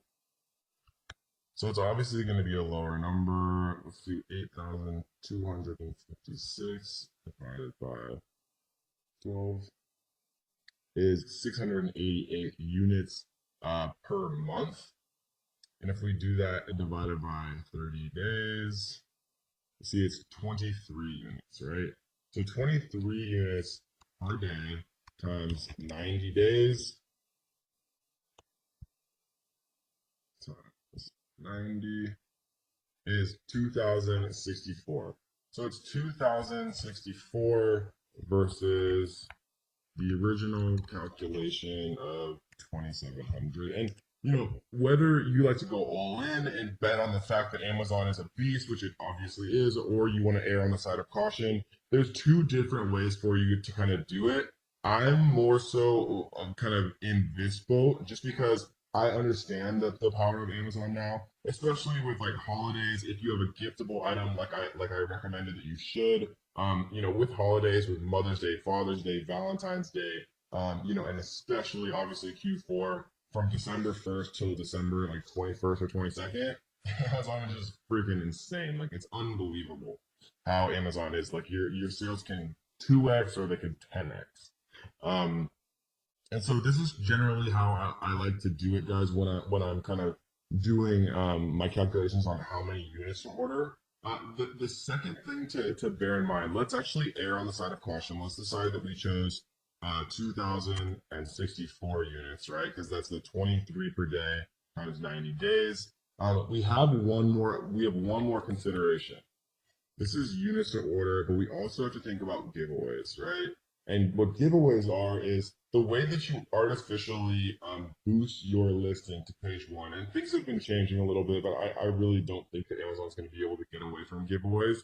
Giveaways are probably either going to stay similar to how they are now, or people are going to have to figure out how to sell their products at full price. And then people are going to be reimbursed on PayPal, and the same type of like sales velocity is going to happen. And if this sounds like complete gibberish to you, don't worry, because we're going to talk about this really in depth in the launch module of how to get your product to page one, because it's a super important part of being a successful seller on Amazon. So these are the 2,064 units, but we actually have to think about one more thing. A giveaway means that you're basically giving away units for free to trick Amazon's algorithm into artificially putting your product onto page one. And when people are searching for garlic press and they see your product on page one, as long as you have a few good reviews and you have a very well built listing with beautiful pictures and things like that, they're going to buy from you. And so what we have to do is do 7 days, right? Because most giveaways last between 3 and 7 days. I like to err on the side of caution here. So 7 days of giveaways times the 23 units per day is 23 times 7 is 161, right? Additionally, so we're going to type 161 here. And then we're going to add the 2,064. And so that's going to give us a final order amount of 22225. And that, guys, is how you do basic inventory forecasting. The biggest thing that would be a differential would be once you kind of understand what's going on with holidays. So, like for example, when we do inventory forecasting for one of my companies that's very gift oriented, we'll literally order 10 times as many units because we know we're going to sell 10 times as many units from December 1st to December 23rd. So 22 extra days. Instead of multiplying it by 1, we'll multiply it by 10 and we'll order that many more units. And so when you're first getting started, it's very, very difficult to do that. And so I generally recommend that you err on the side of caution unless you have some disposable income and you want to bet on Amazon, right? What you can do if you want to be a little bit more risky is you can come into like camel, for example, and let's just choose one of these really quick. So let's choose the good old alpha thrillers. I'm gonna grab the ace in here.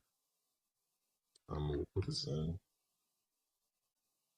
And then what we can do is we can look at the sales rank and we can actually look at when things spiked up. So if we look at May, October, March, August, right? So this is August of 2015.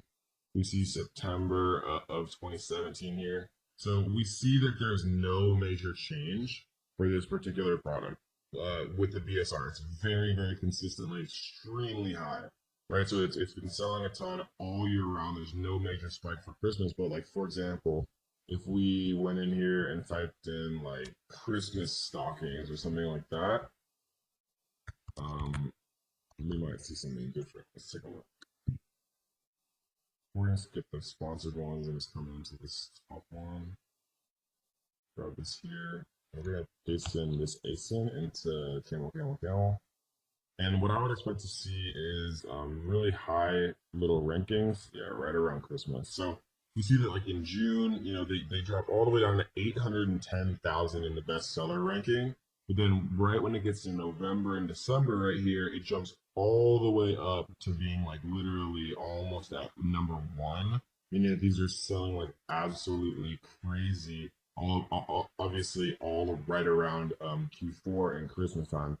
This is an extreme example because it's literally Christmas stockings. But you can tell if things are seasonal around, Mother's Day, Father's Day, Valentine's Day, Thanksgiving, Christmas, Halloween, like Halloween costumes. Or I have friends who sell Halloween costumes. I have friends who sell paper plates that have footballs on them, and they sell them one time a year just for Super Bowl parties, and they literally make like hundreds of thousands of dollars in that one like week or two leading up to the Super Bowl because they just sell just an unbelievable amount of paper plates. And so that, guys, is how you do inventory forecasting. Again, just to kind of summarize, what we're doing is we are literally doing a kind of a viral launch.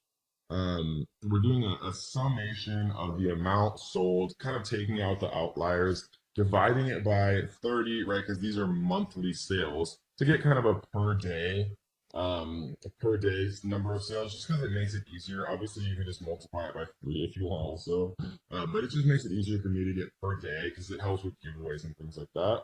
Once you have per day, then I multiply it by 90 days because I like to have 3 months stock. I like to order 3 months stock because that's generally how long it takes to reorder. So once you kind of start to get low, a little bit lower, then you reorder, right? Once you kind of get that, once you get your feet wet, once you feel those sales, once you kind of start to see, okay, this does work, I can make a bunch of money doing this if I'm doing things correctly, then you'll start to get a sense of how many you're actually consistently selling, how many you start to sell for holidays and things like that. And then if you're riskier, you can look at camel and Google Trends and things like that to see and try to guess on maybe ordering more units. But sometimes it's fun selling out and just not having like the kind of stress and feeling like you're ordering way too much. And so that's kind of how you order for 90 days. You never want to reach that 180-day long-term storage, guys.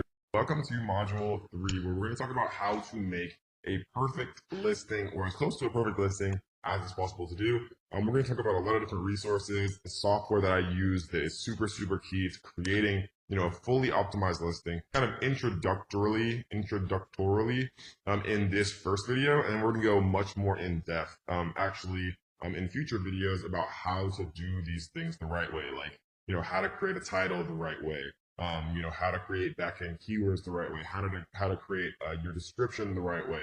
We're going to talk about, where and how to get product photos done and a bunch of fun things like that. But first, we're going to literally create our listing. And we kind of did this a little bit just so we could get our FNSKU in the last module. But we're going to talk a little bit more in depth about how to actually do these things And, specifically a few things that would just be very, very difficult to know, to avoid as a beginner. I'm going to kind of tell you guys a lot of the things that I've learned over the years and all the mistakes that I've made and things like that, to save you guys a lot of time and energy, and headaches and stuff like that. So the first thing we're going to do is we're going to add a product.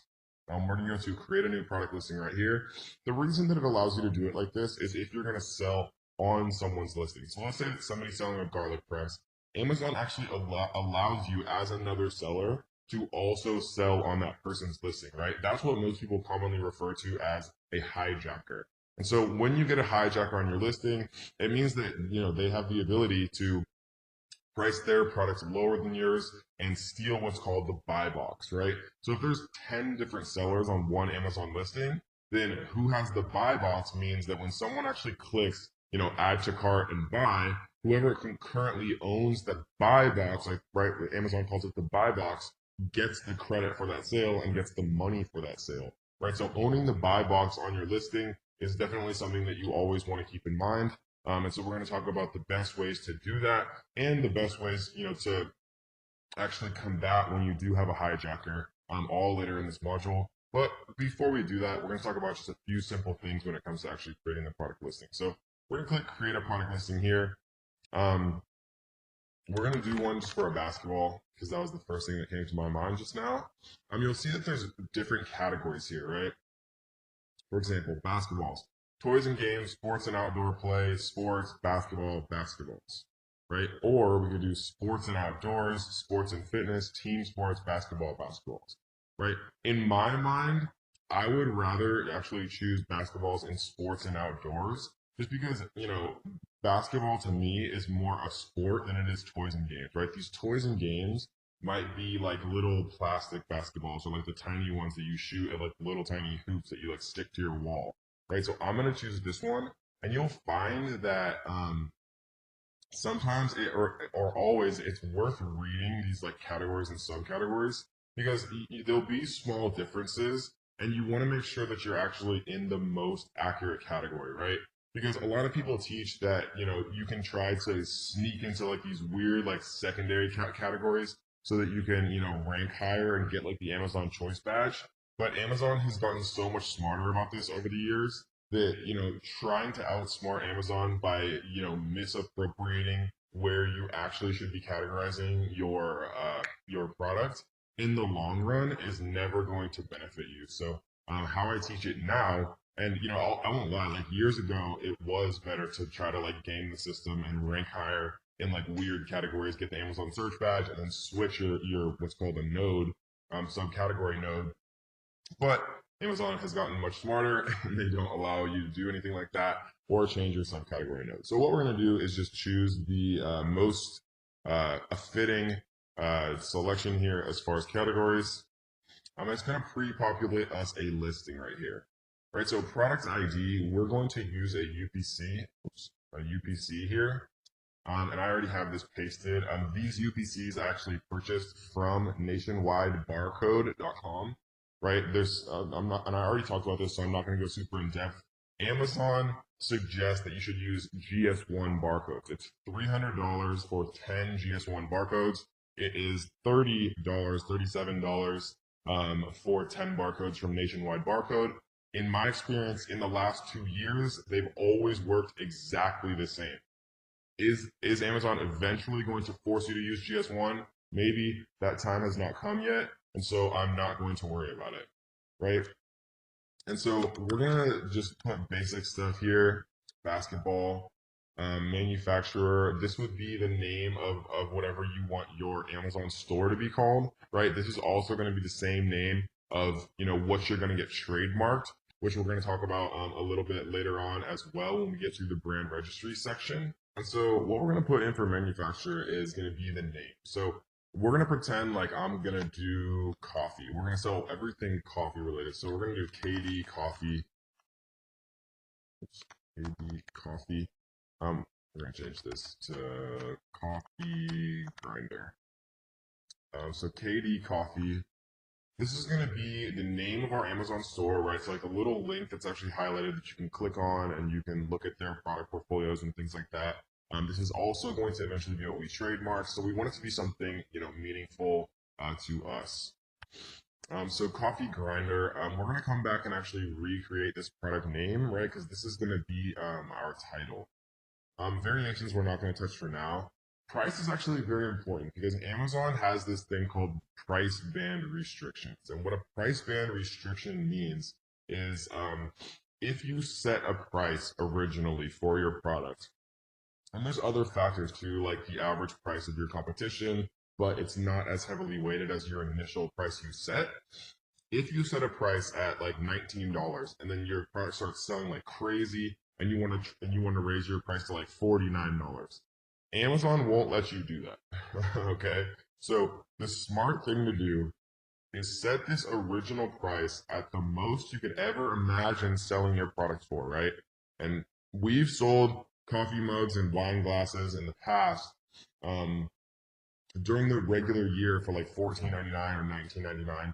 And sometimes because of supply and demand, and because we were stocking out and things like that, we would raise them to just crazy prices like $69.95 or like $79.95, literally like 4 to 7 times more expensive. And so now every time that I'm setting an initial price, because you can actually lower it, but you can't raise it. So for a coffee grinder, and I'll literally open up Amazon here. Let's type in coffee grinder. I don't know why I'm spelling. So we see that there's the most expensive one I see is 40. Here's a 99.99. Here's 139. So I see 139. So let's see what their actual price is. This is probably the sale price. So this is their actual price. They set the price up. Okay, so what we're gonna do is we're going to set it at 139.90, and we're going to save it as new.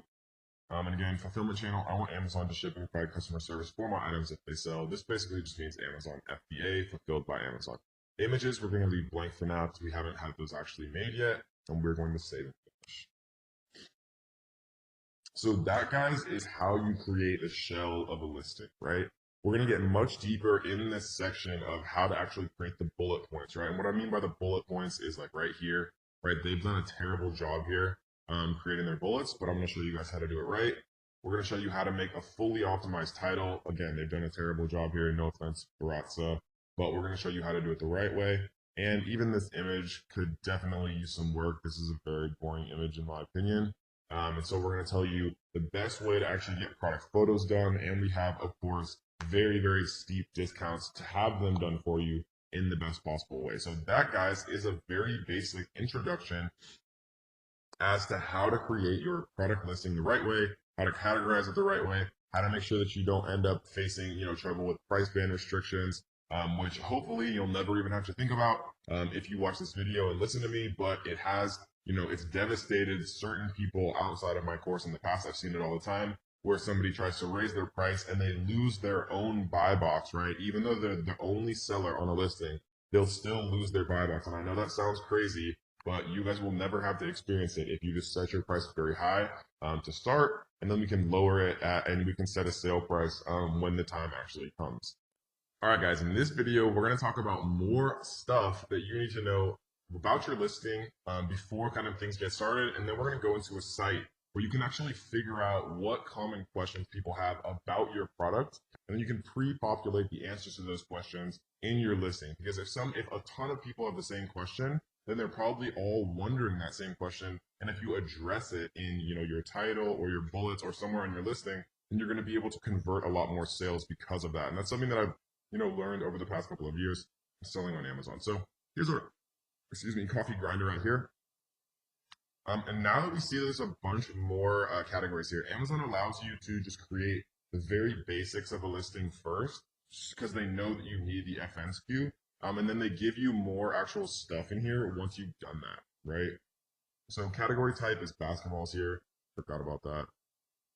So let's actually do coffee grinder. Electric grinders, home and coffee, kitchen and dining, coffee, tea, and espresso, coffee, tea, manual grinders, coffee machines. All right, cool. So this is the vital info, right? Color for ours is going to be black. Most of this stuff doesn't matter. Like you can literally save and finish without doing most of it. But Amazon will sometimes like make you do certain little parts like after the fact. And so here's like the offer that we were talking about earlier.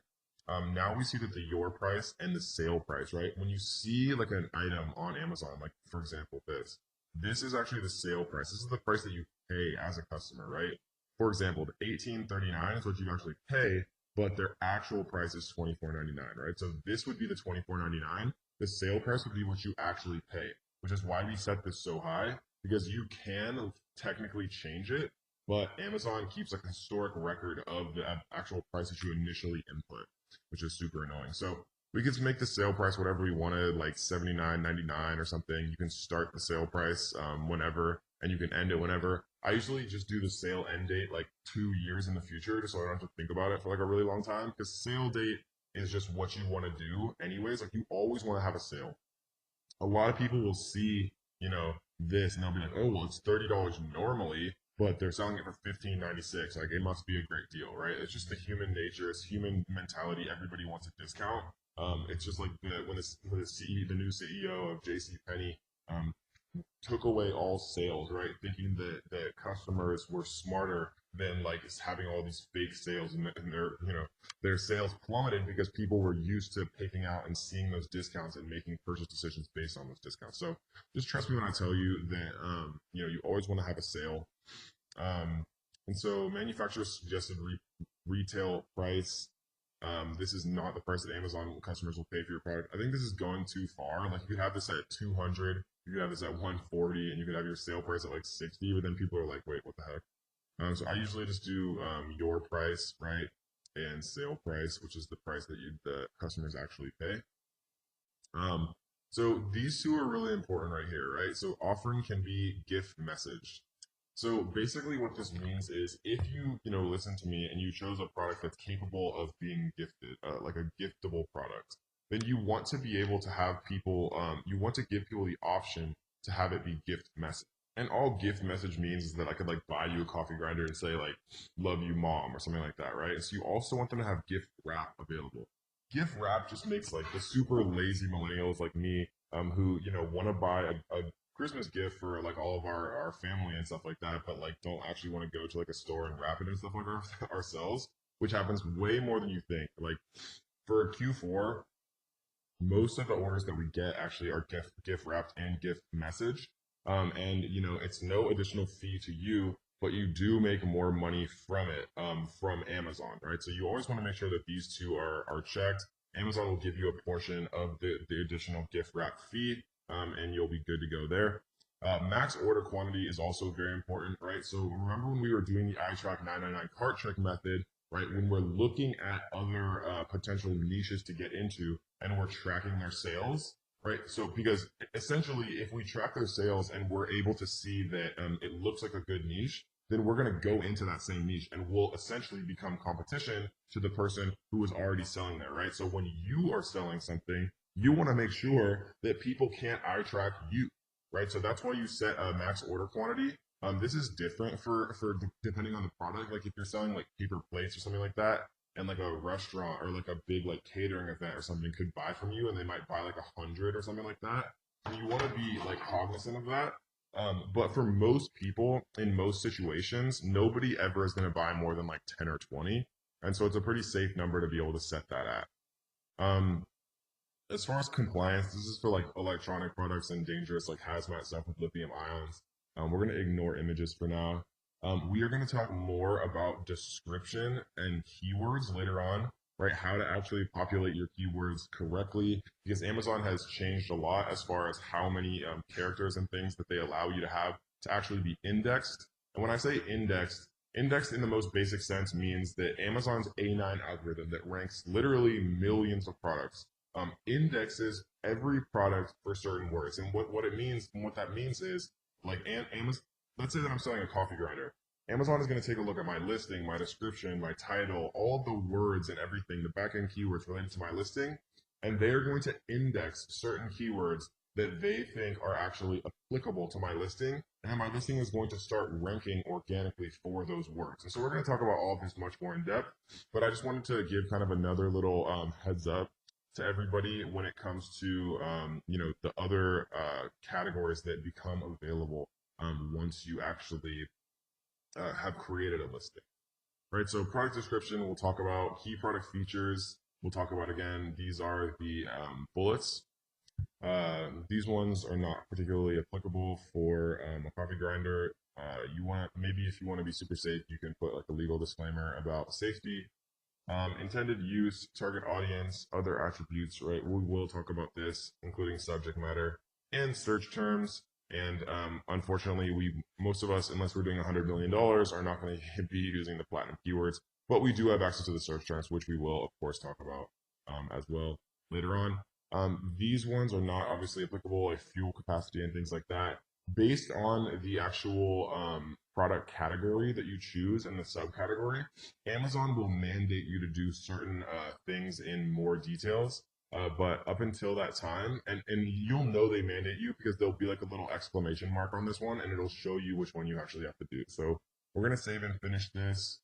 And those are kind of the things that matter kind of right away when it comes to a new listing. And so now let's actually take a look at how to find out common questions about your listing. So what we're going to do is come to a website called Answer the Public, and we're going to put in coffee grinder, get questions. And what this is more or less is a reverse search engine. And what I mean by that is you search a keyword and it gives you the common questions about that keyword.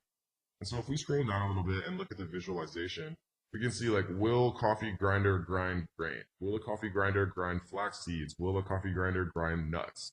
Right? So will something do something? If a lot of people are wondering this, it'll come up in the web tree here and we can take a look at that. Coffee grinder 92 prepositions. And we can view it as either visualization or data. And we can do like coffee grinder with settings, with scale, with removable cup. And this is another good way to kind of see and kind of brainstorm about selling in bundles and things like that. Coffee grinder with hopper, coffee grinder with timer, tamper, removable chamber, ceramic burrs, automatic tamper, doser, right? All these different things that we can think about doing for bundles as well. But I just like to take a look at coffee grinder, like all of the different questions and things like that kind of at the top here. Like, will it grind nuts? Will it grind peppercorns, spices, all these different things? I like to do that. And then also equally as important, right? And whenever I look at listings, like all I did was just search coffee grinder here. I always ignore the sponsored because you can't really tell how long they've been around and things like that. And I like to go to like the first type of people. So let's look at these two here. And what we're going to do is we're going to come into these actual listings themselves, and we're going to look at the reviews, right? And we are going to filter out the 1-star reviews. All we want to see right now is the 1-star reviews for both of these listings. So we're going to come in here again, and I'm going to filter out the 1-star reviews, right? And so let's take a quick look at what is going on here, right? I purchased the burr grinder based on the high rating, but only noticed that 90% of the positive reviews were for the blade grinder instead. I figured, oh well, the product might not be top tier. Turned it on for 30 seconds, grinding the entire thing fried. We're talking smoke coming out of the controls, horrible smell. Rip off. This grinder did not grind coffee grounds evenly and left big chunks of beans, right? So what I see by this is this coffee grinder did not grind the coffee beans evenly. Very uneven grind, right? So like 2 reviews out of the top 3 here are mentioning specifically does not grind the coffee beans evenly. So something that I would do when I'm coming in to create my listing, and we'll show you guys exactly how to, create, like literally I'll show you where to type the words to create your listing. But if they're saying does not grind the beans evenly, then I would want my first bullet point here, the first thing that people read after the title. And if all of the reviews are saying it, maybe I even want to put it in the title. I would literally call it like Krupp's electric coffee grinder, comma, always grinds evenly, right? Or you'd at least want to put it in your top bullet where you say, grinds beans evenly every time, like ask our customers or something like that, right? So basically what we're using Answer the Public for and why we're looking at negative customer reviews is because we want to find kind of similarities of what people are unhappy with about the current products that are available for sale. And we want to make sure that our product actually addresses those concerns. And we want to make sure that we communicate that to our customers by saying things like always grinds evenly, right? So I would look through all of these 1-star reviews and I would try to find patterns, and then I would use that feedback about what people didn't like about the other competition in my same niche, and I would highlight the fact that my product alleviates those worries. Because when people are buying this stuff, they're looking at the negative reviews and they're saying, oh well, it doesn't grind evenly, and they see your product and they see the first bullet that says